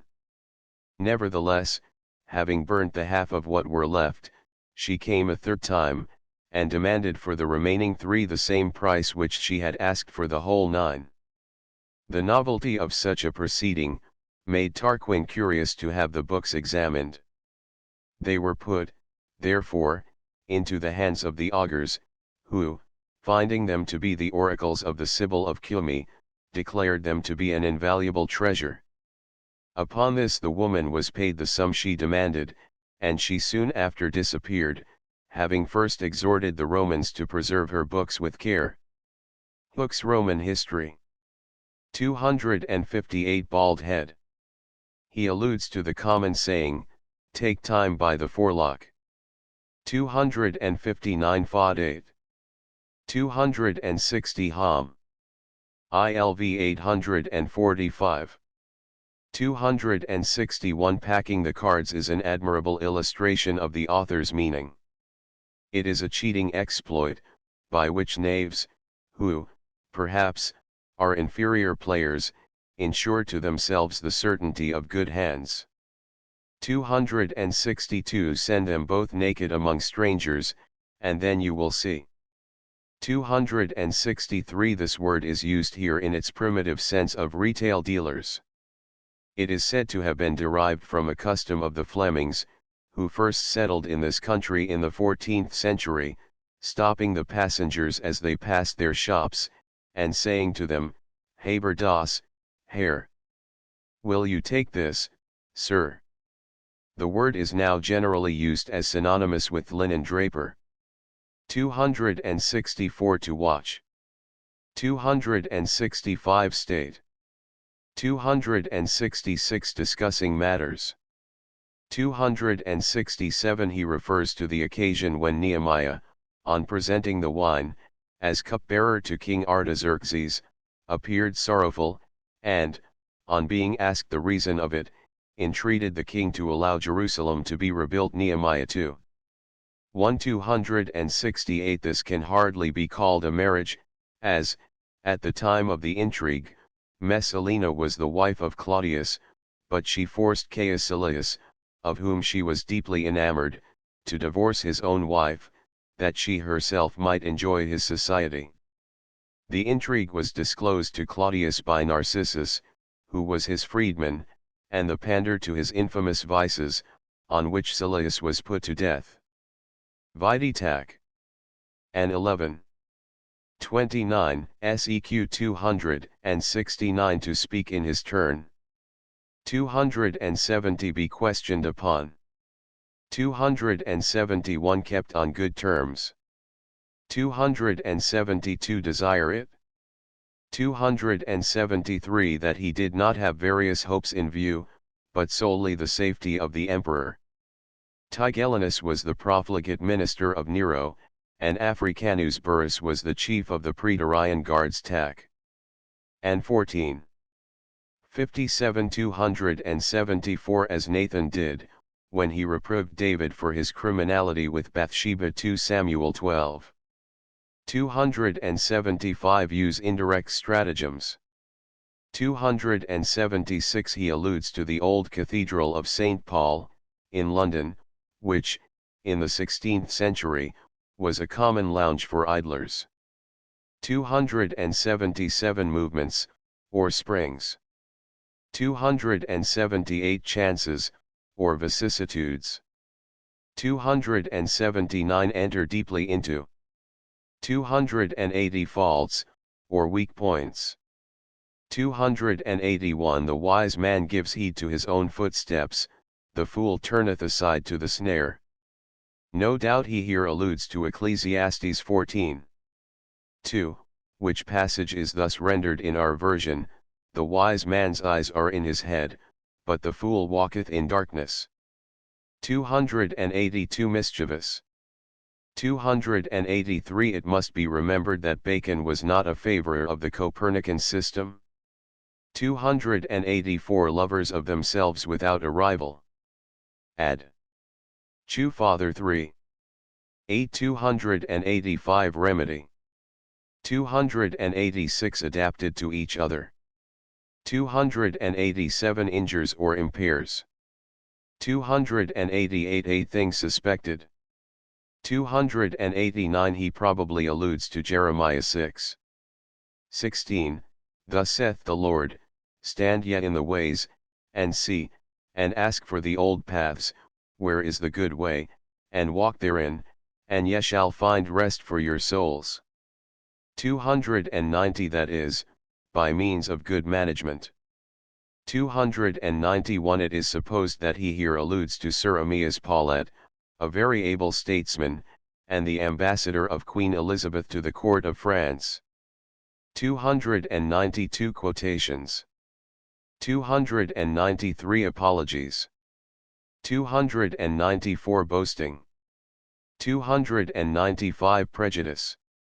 296 2 Tim 3. 5 297 trifles with great effort. 298 with one brow raised to your forehead, the other bent downward to your chin, you answer that cruelty delights you not. In pies. 6 299 a foolish man, who fritters away the weight of matters by fine spun trifling on words. Vide quint. X1. 300 plat. Protog. I 337. 301 find it easier to make difficulties and objections than to originate. 302 one really in insolvent circumstances, though to the world he does not appear so.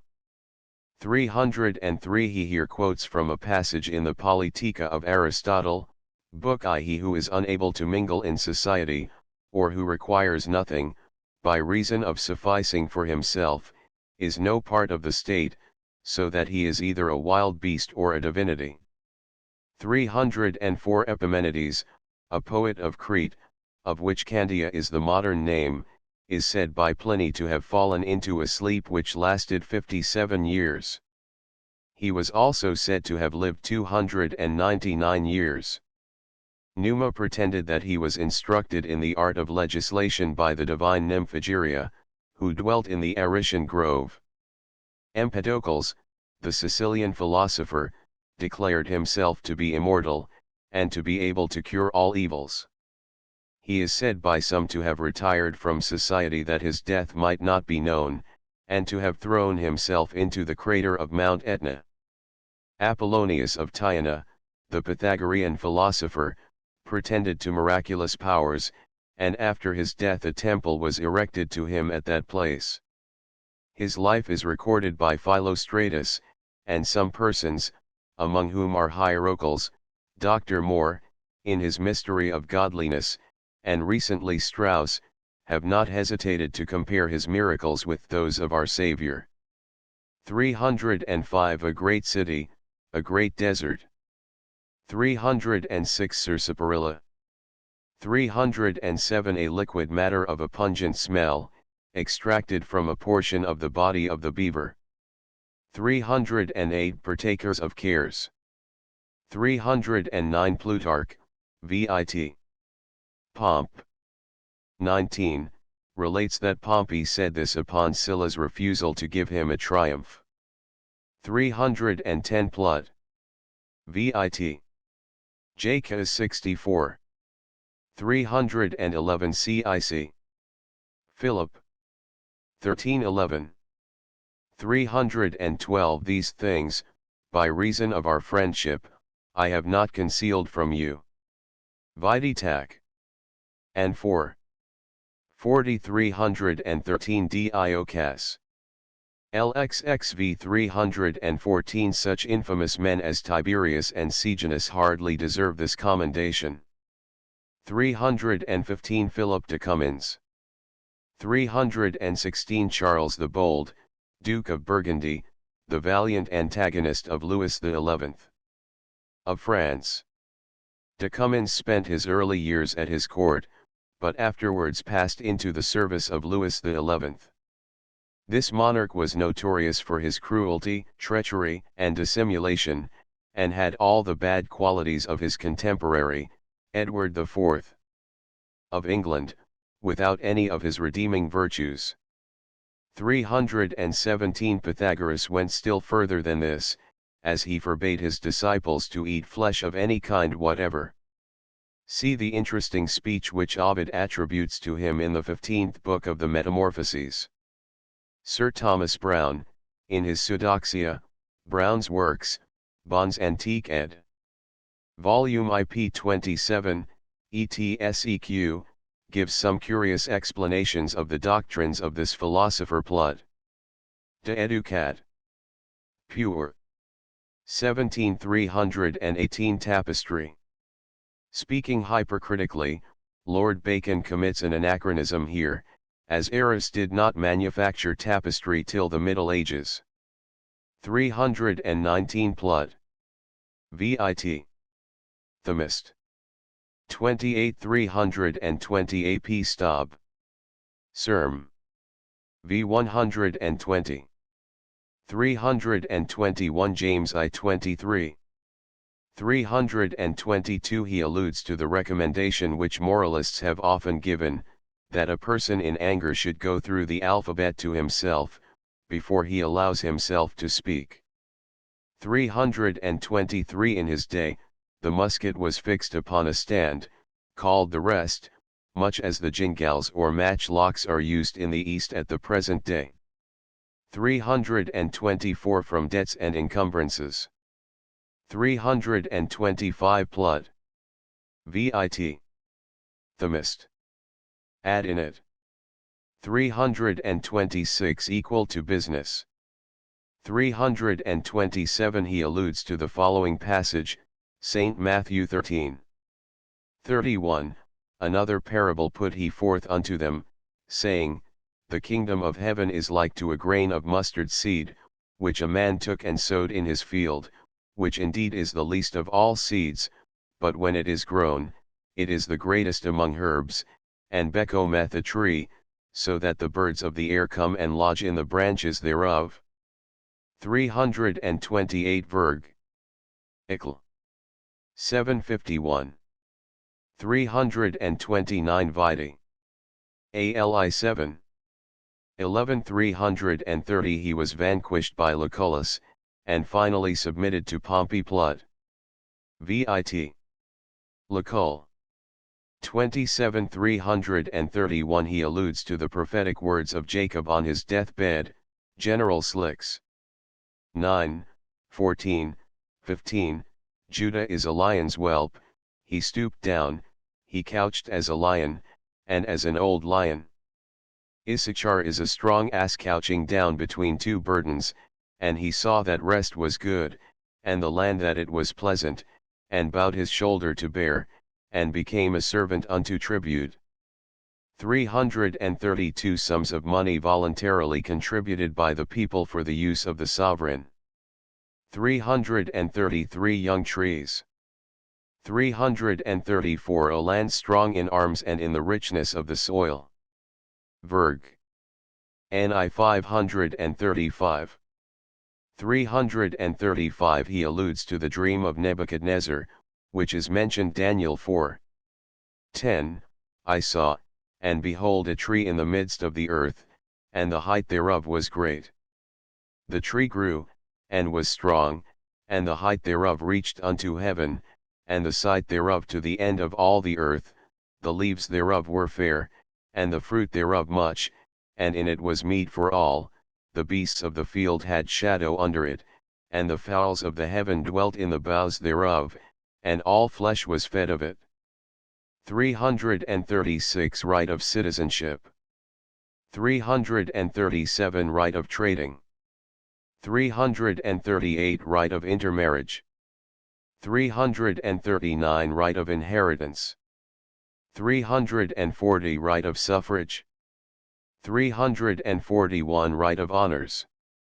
342 Long since the time of Lord Bacon, as soon as these colonies had arrived at a certain state of maturity, they at different periods revolted from the mother country. 343 The laws and ordinances promulgated by the sovereigns of Spain were so called. The term was derived from the Byzantine Empire. 344 Qualifications. 345 Attend to. 346 For a short or transitory period. 347 Be in a hurry. 348 It was its immense armaments that in a great measure consumed the vitals of Spain. 349 Pompey's plan is clearly that of Themistocles, for he believes that whoever is master of the sea will obtain the supreme power. Ad ATTX 8. 350 Encomiums. 351 St. Matthew 6. 27, St. Luke 12. 25 352 The effects of which must be felt in old age. 353 Of benefit in your individual case. 354 Any striking change in the Constitution. 355 Take medical advice. 356 Incline rather to fully satisfying your hunger. 357 Celsus de med I 1. 358 To hope the best, but be fully prepared for the worst. 359 Suspicion is the passport to faith. 360 A censure of this nature has been applied by some to Dr. Johnson, and possibly with some reason. 361 To start the subject. 362 Requires to be bridled. 363 He quotes here from Ovid, Boy, spare the whip, and tightly grasp the reins. Med. 127. 364 One who tests or examines. 365 The galliard was a light active dance, much in fashion in the time of Queen Elizabeth. 366 Hits at, or remarks intended to be applied to, particular individuals. 367 A slight or insult. 368 A sarcastic remark. 369 The old term for colonies.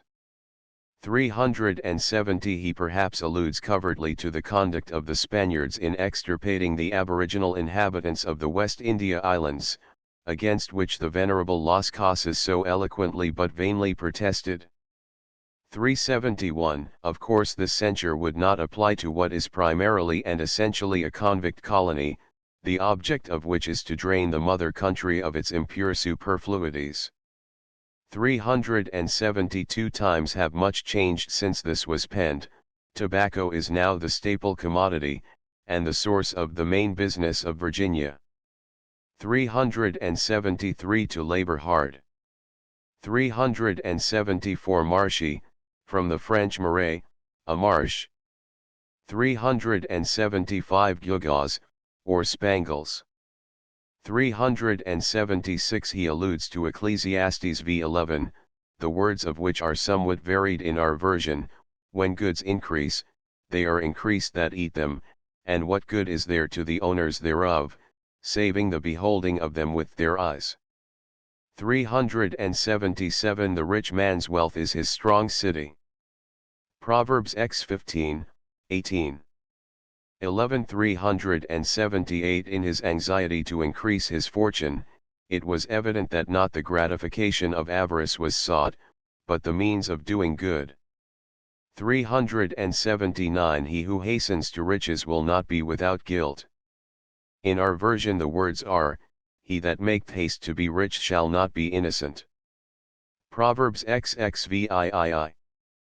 22 380 Pluto being the king of the infernal regions, or place of departed spirits.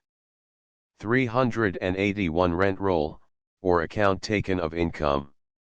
382 Wait till prices have risen.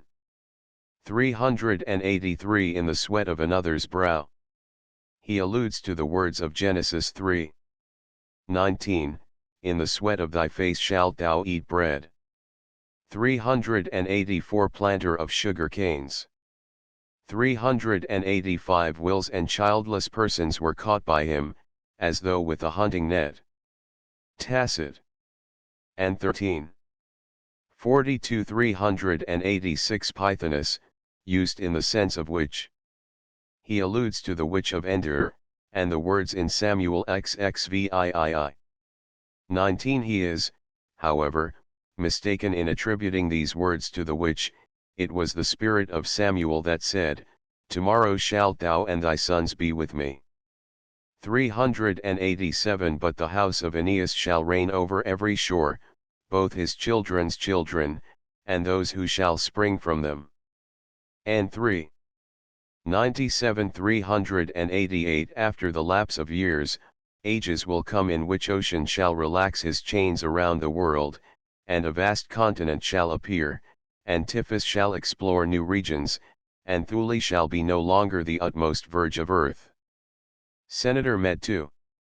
375 389 He was king of Samos, and was treacherously put to death by Oroets, the governor of Magnesia, in Asia Minor.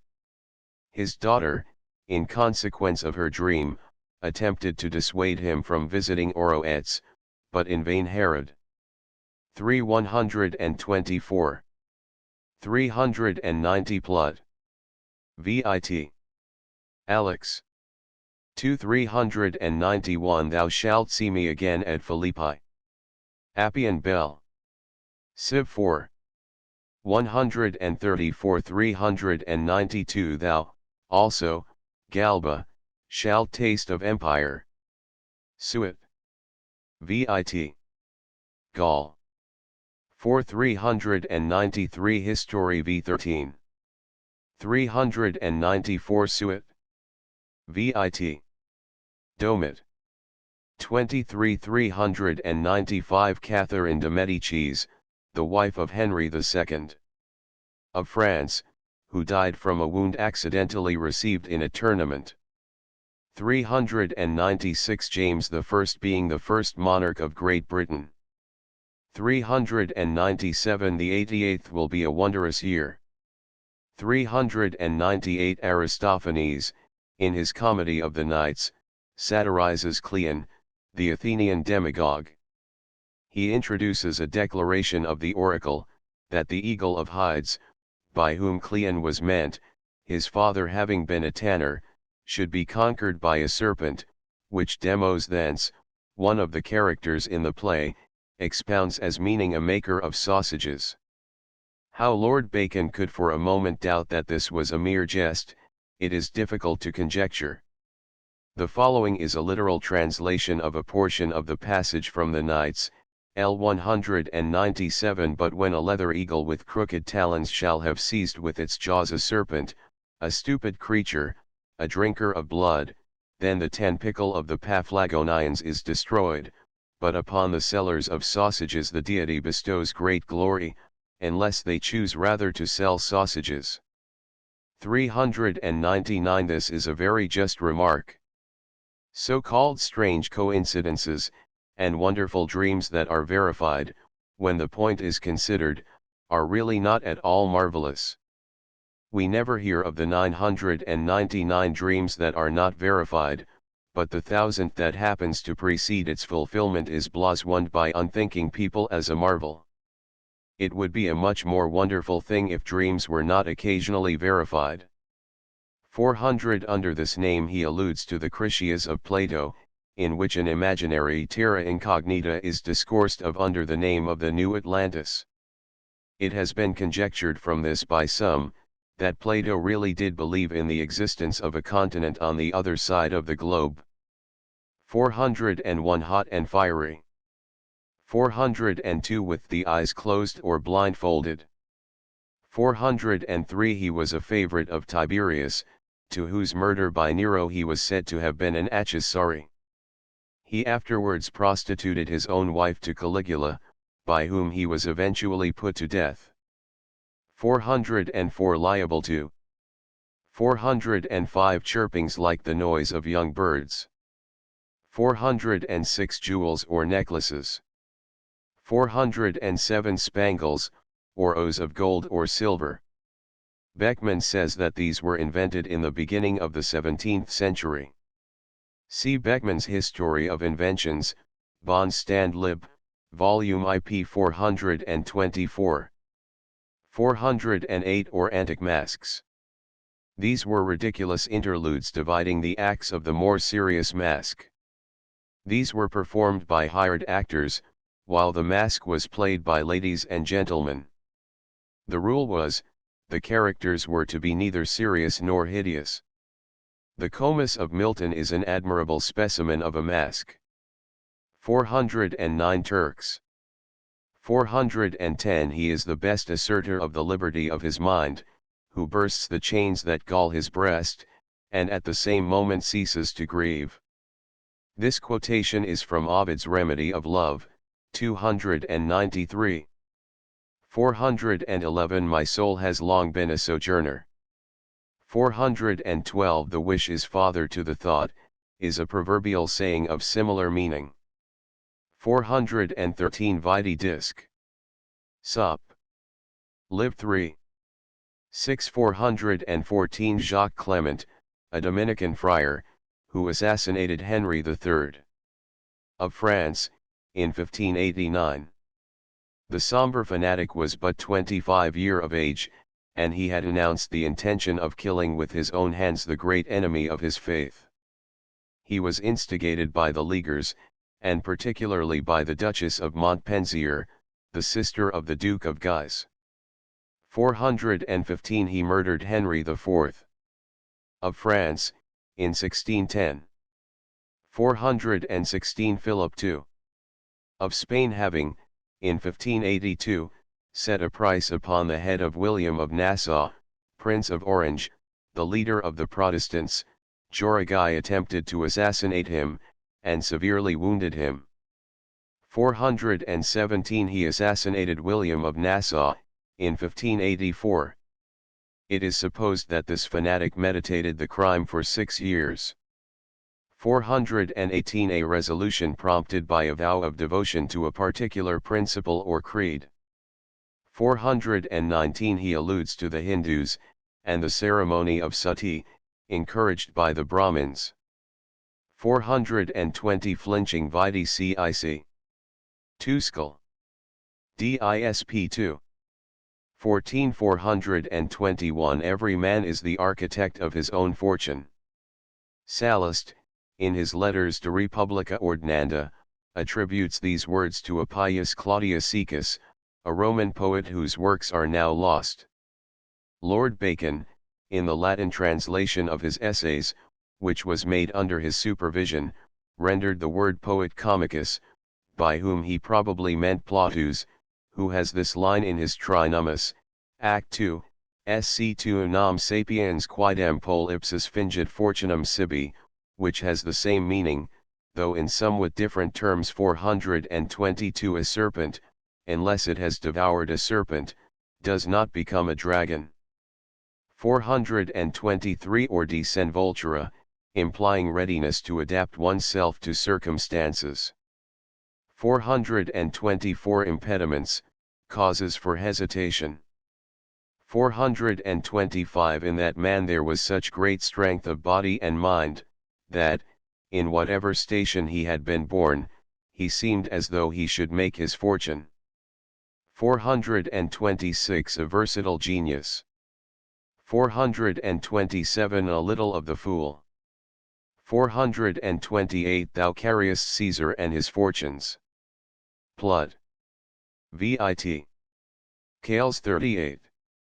429 The fortunate.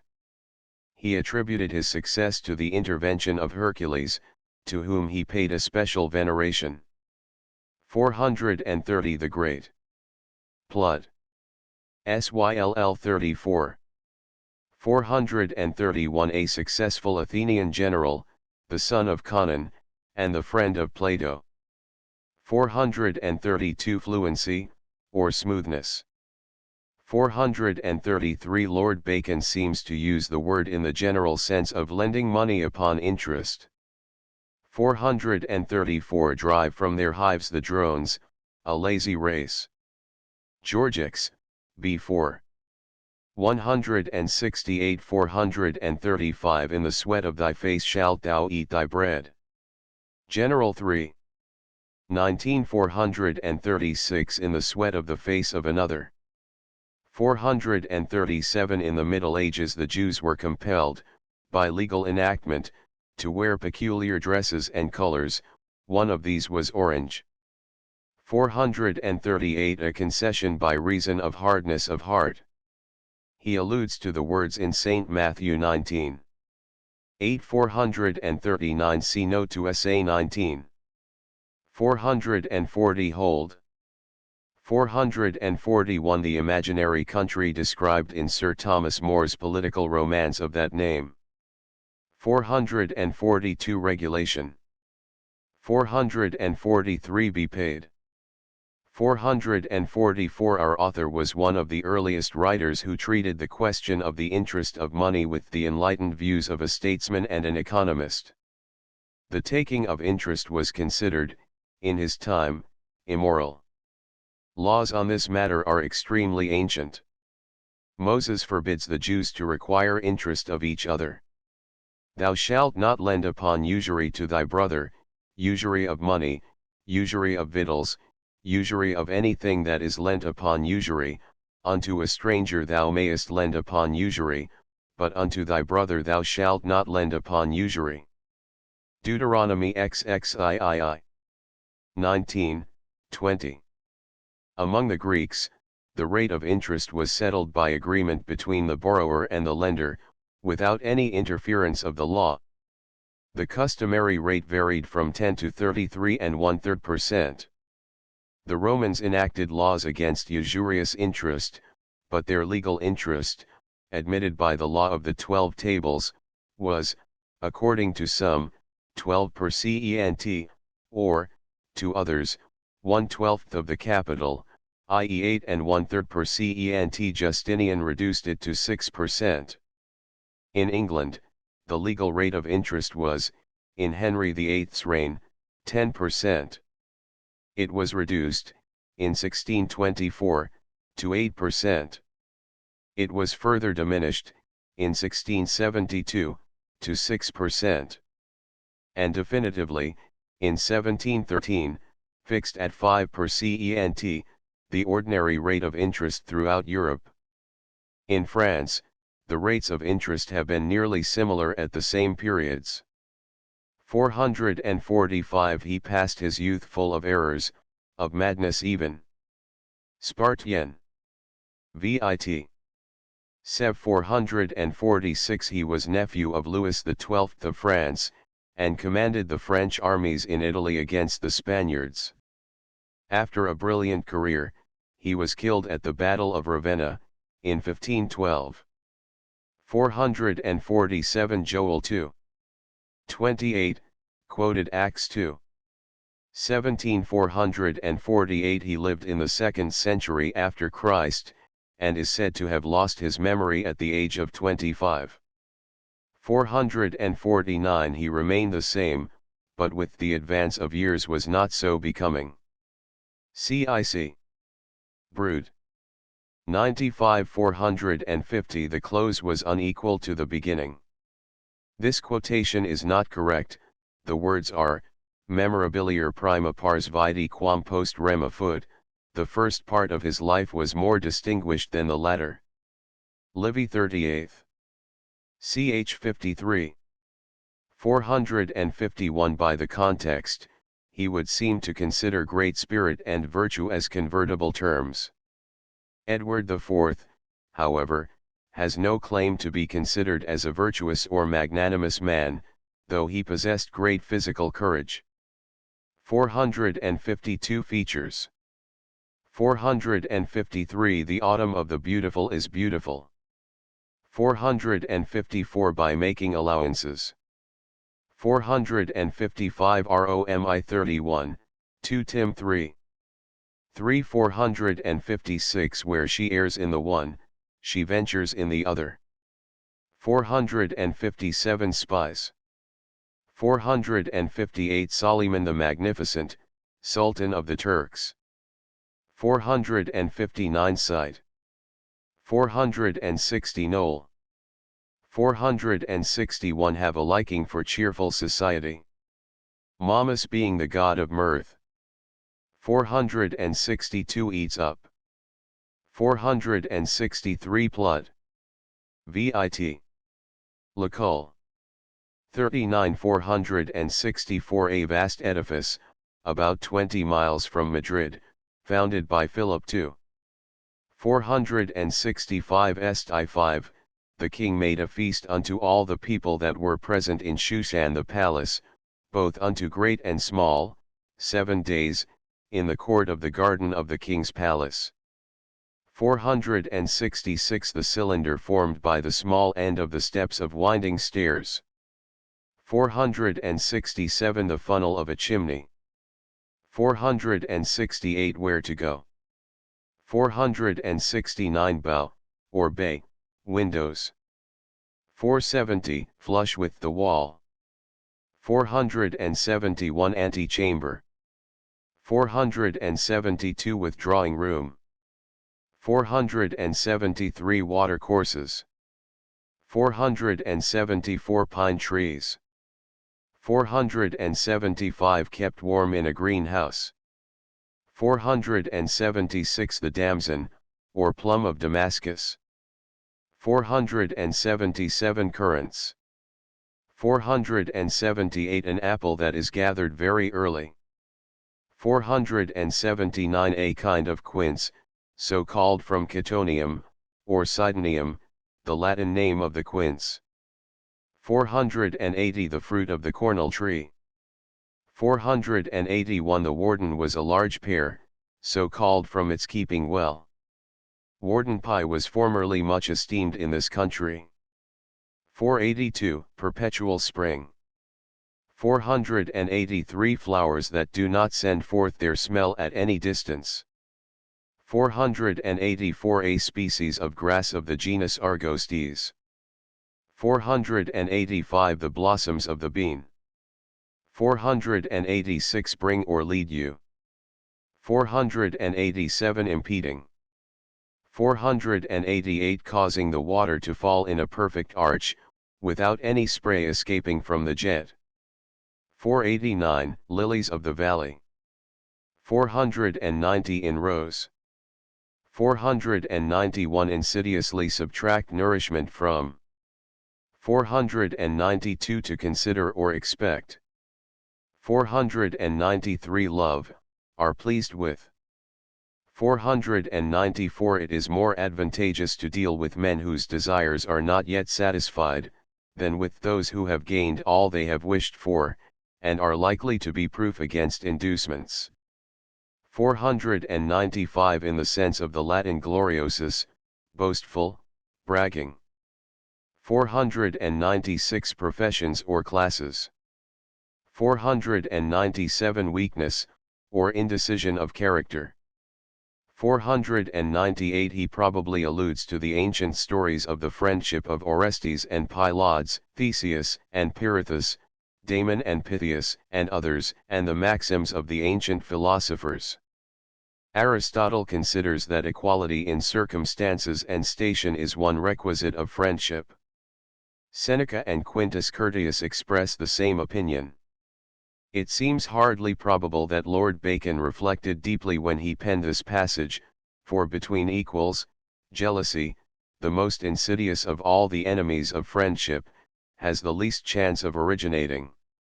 Dr. Johnson says, friendship is seldom lasting but between equals, or where the superiority on one side is reduced by some equivalent advantage on the other.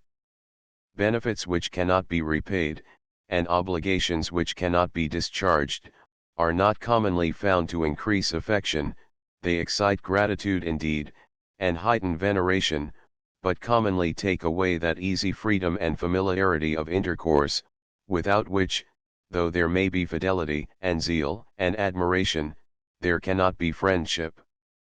The Rambler, number 64.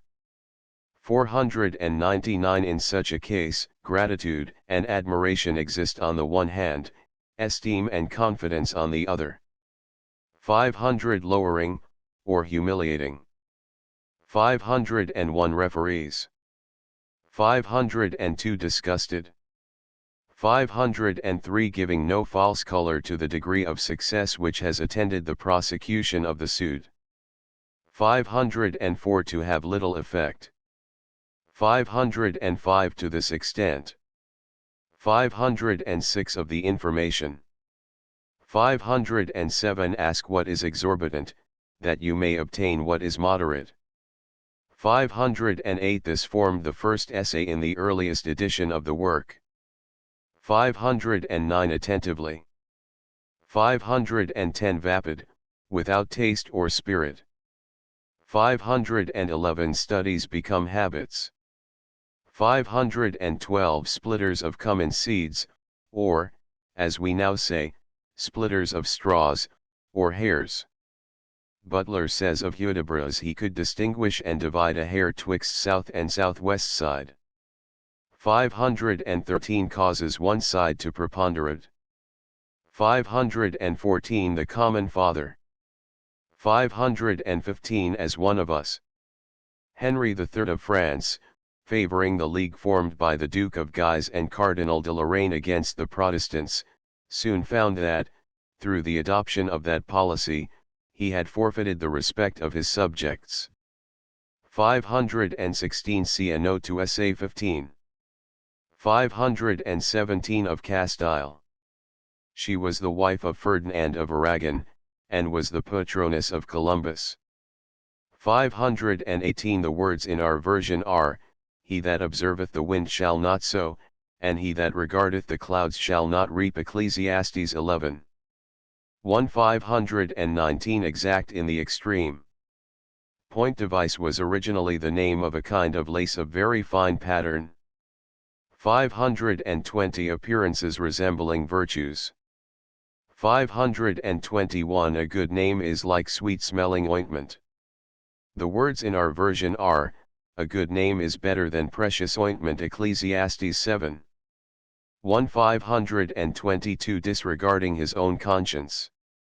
523 To instruct under the form of praise. 524 The worst kind of enemies are those who flatter. 525 A pimple filled with pus, or purulent matter. The word is still used in the east of England. 526 The words in our version are, He that blesseth his friend with a loud voice, rising early in the morning, it shall be counted a curse to him. Proverbs XXVII. 14 527 In other words, to show what we call an esprit de corps. 528 Theologians. 529 2 Cor 11. 23 530 I will magnify my apostleship. He alludes to the words in Romans 11. 13, Inasmuch as I am the apostle of the Gentiles, I magnify mine office. 531 Vaunting, or boasting. 532 Noise. We have a corresponding proverb, great cry and little wool. 533 A high or good opinion. 534 Vidi live. XXXVII 48. 535 By express command. 536 Those who write books on despising glory, set their names in the title page.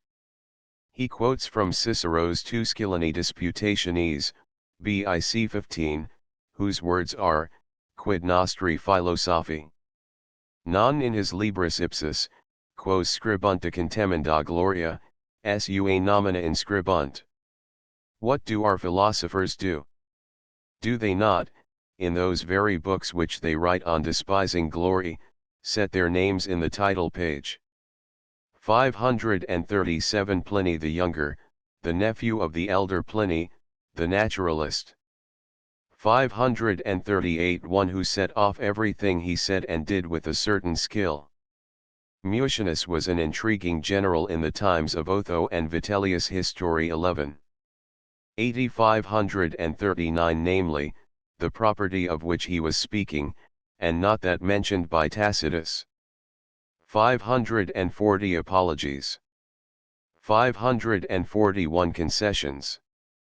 542 Plin. Epist 6. 17 543 Boastful.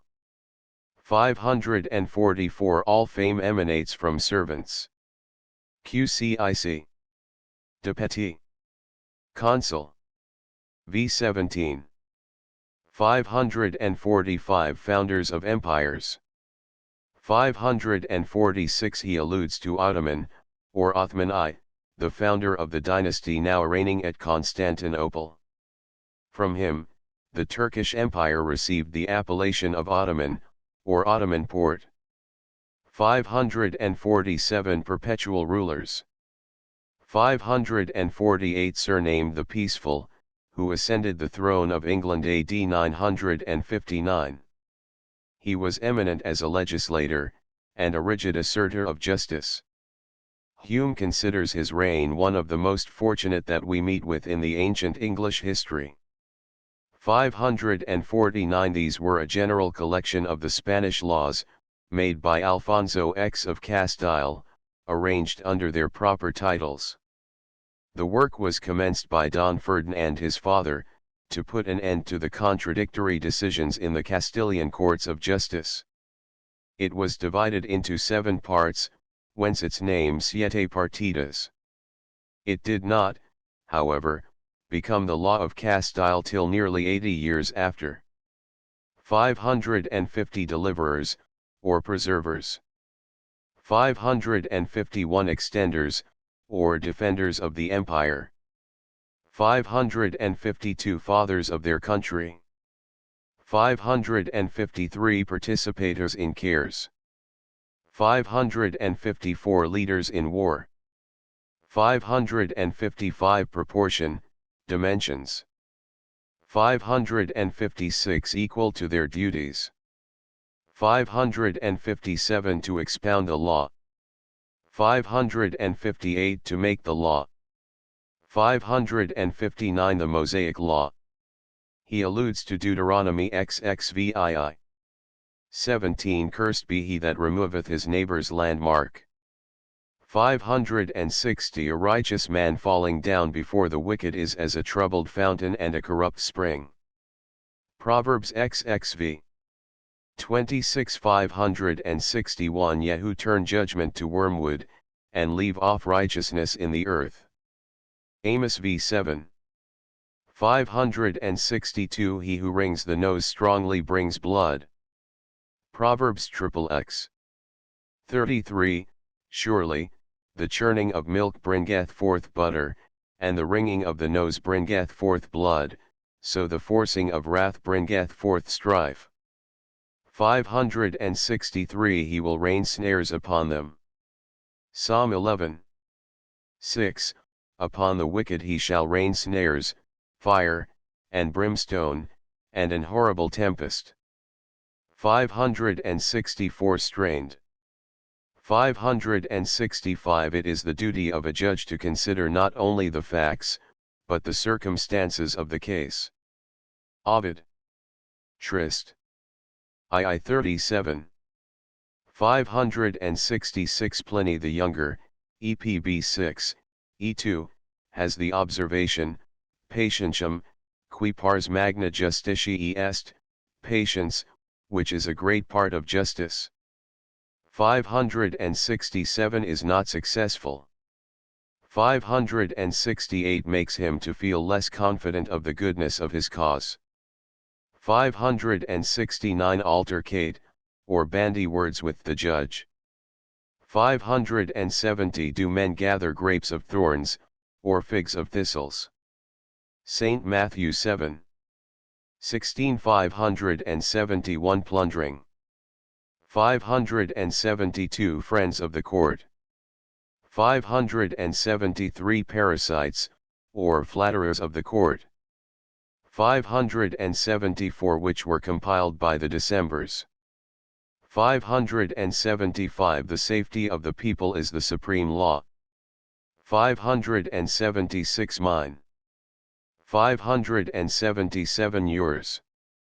578 He alludes to 1 Kings X 19, 30, the throne had 6 steps, and the top of the throne was round behind, and there were stays on either side on the place of the seat, and 2 lions stood beside the stays. And 12 lions stood there on the one side and on the other upon the 6 steps. The same verses are repeated in 1 Chronicles 9. 18, 19. 579 We know that the law is good, if a man use it lawfully. 1 Timothy I 8. 580 A boast. 581 In our version it is thus rendered, Be ye angry, and sin not, let not the sun go down upon your wrath. Ephesians 4.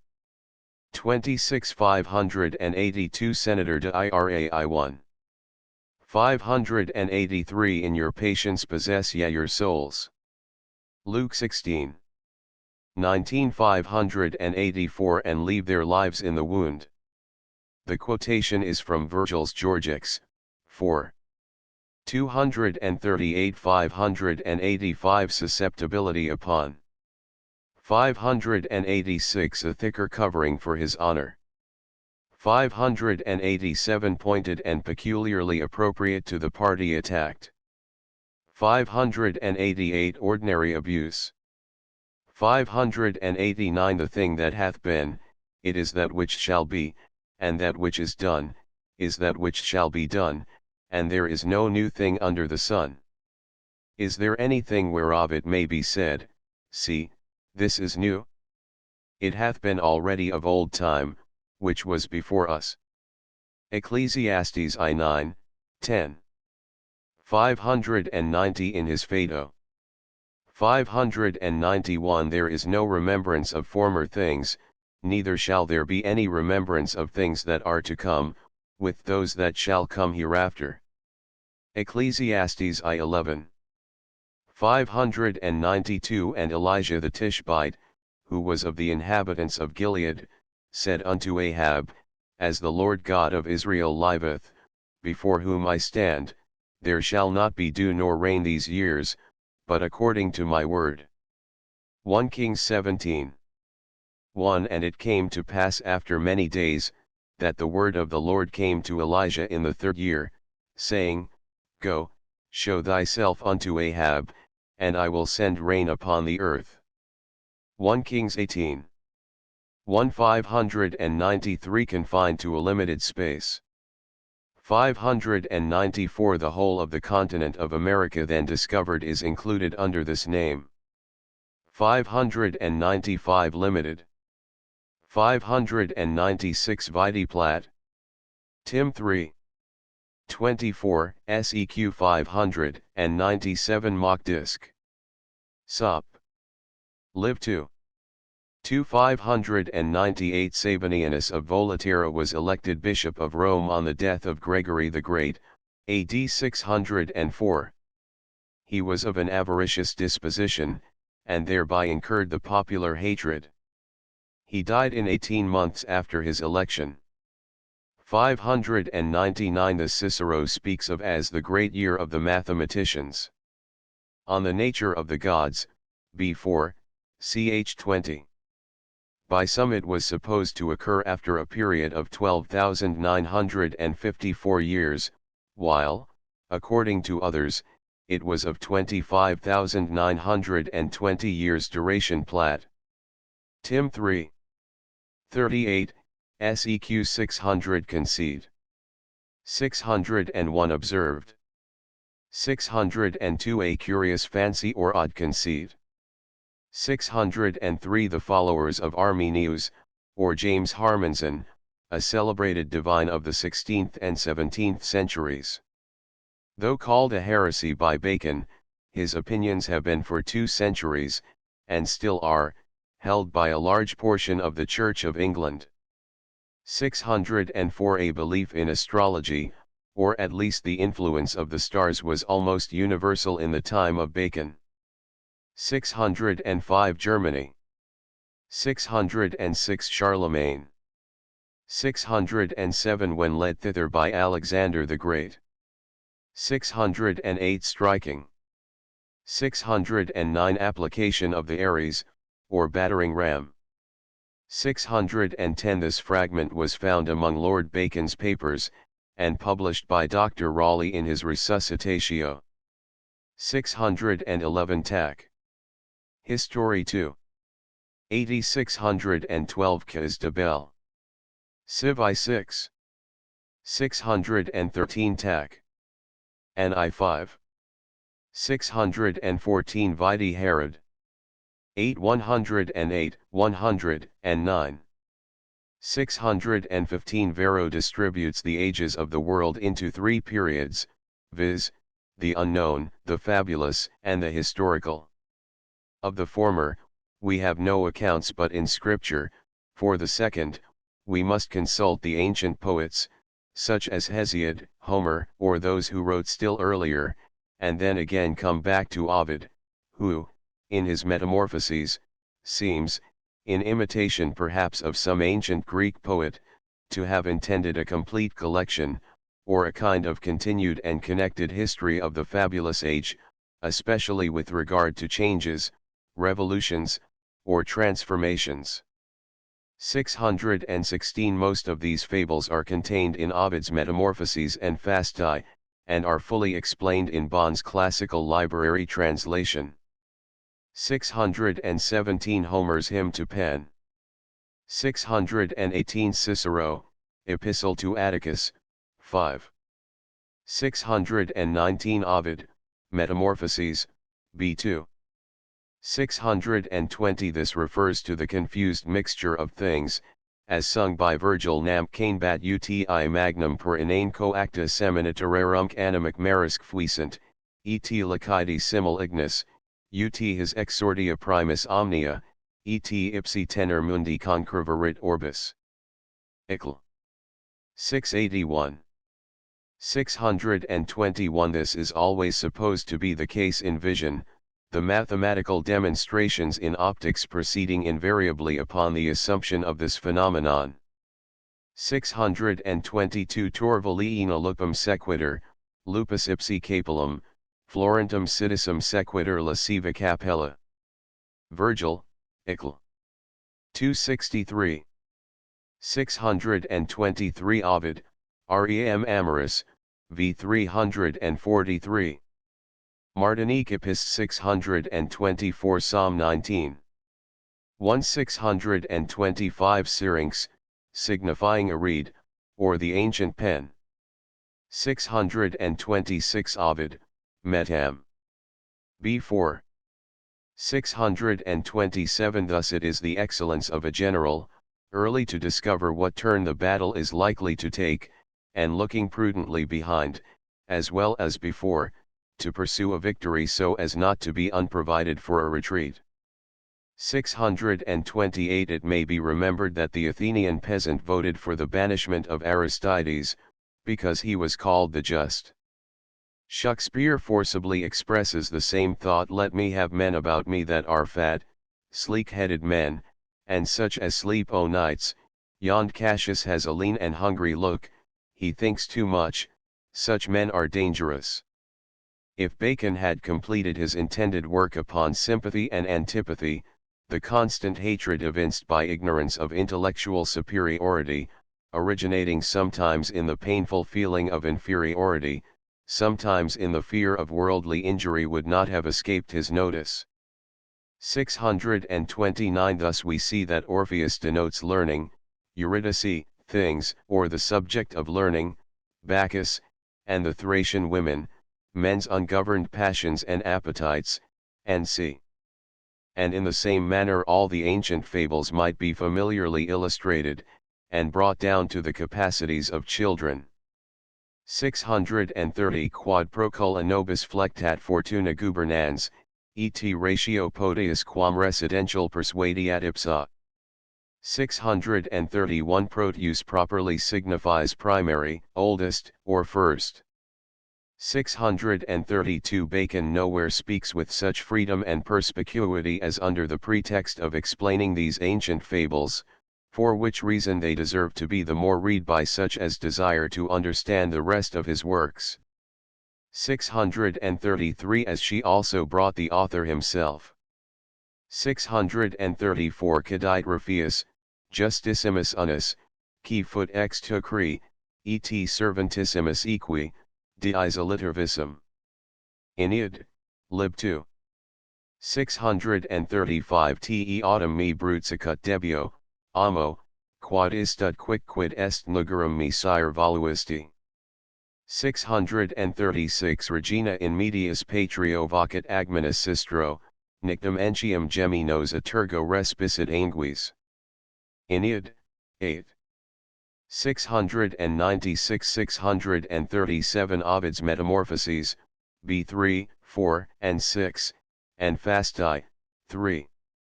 767 638 Declinat cursus, orumque voluble tollit. 639 The author, in all his physical works, proceeds upon this foundation, that it is possible, and practicable, for art to obtain the victory over nature, that is, for human industry and power to procure, by the means of proper knowledge, such things as are necessary to render life as happy and commodious as its mortal state will allow. For instance, that it is possible to lengthen the present period of human life, bring the winds under command, and every way extend and enlarge the dominion or empire of man over the works of nature. 640 All gift. 641 viz., that by Pandora. 642 Felix qui potuit rerum conoscere causas, quic metus omnes et inexorabile fatum subsit pedibus, strepitumque curantis avaria. George. 2 490. 643 De augmentis scientiarum, section XXVIII. And supplem. 15644 An allusion which, in Plato's writings, is applied to the rapid succession of generations, through which the continuity of human life is maintained from age to age, and which are perpetually transferring from hand to hand the concerns and duties of this fleeting scene. Gamma epsilon nu tau epsilon kappa tau rho phi omicron nu tau epsilon pi alpha kappa theta alpha pi epsilon rho lambda alpha mu pi delta alpha tau nu beta omicron nu pi alpha rho alpha delta iota delta nu tau epsilon lambda omicron iota xi lambda omega nu Plato, leg. B6. Lucretius also has the same metaphor et quasi cursors vitae lampada tradunt. 645 Ecclesiastes 12. 11 646 This is what the author so frequently inculcates in the Novum Organum, viz., that knowledge and power are equal,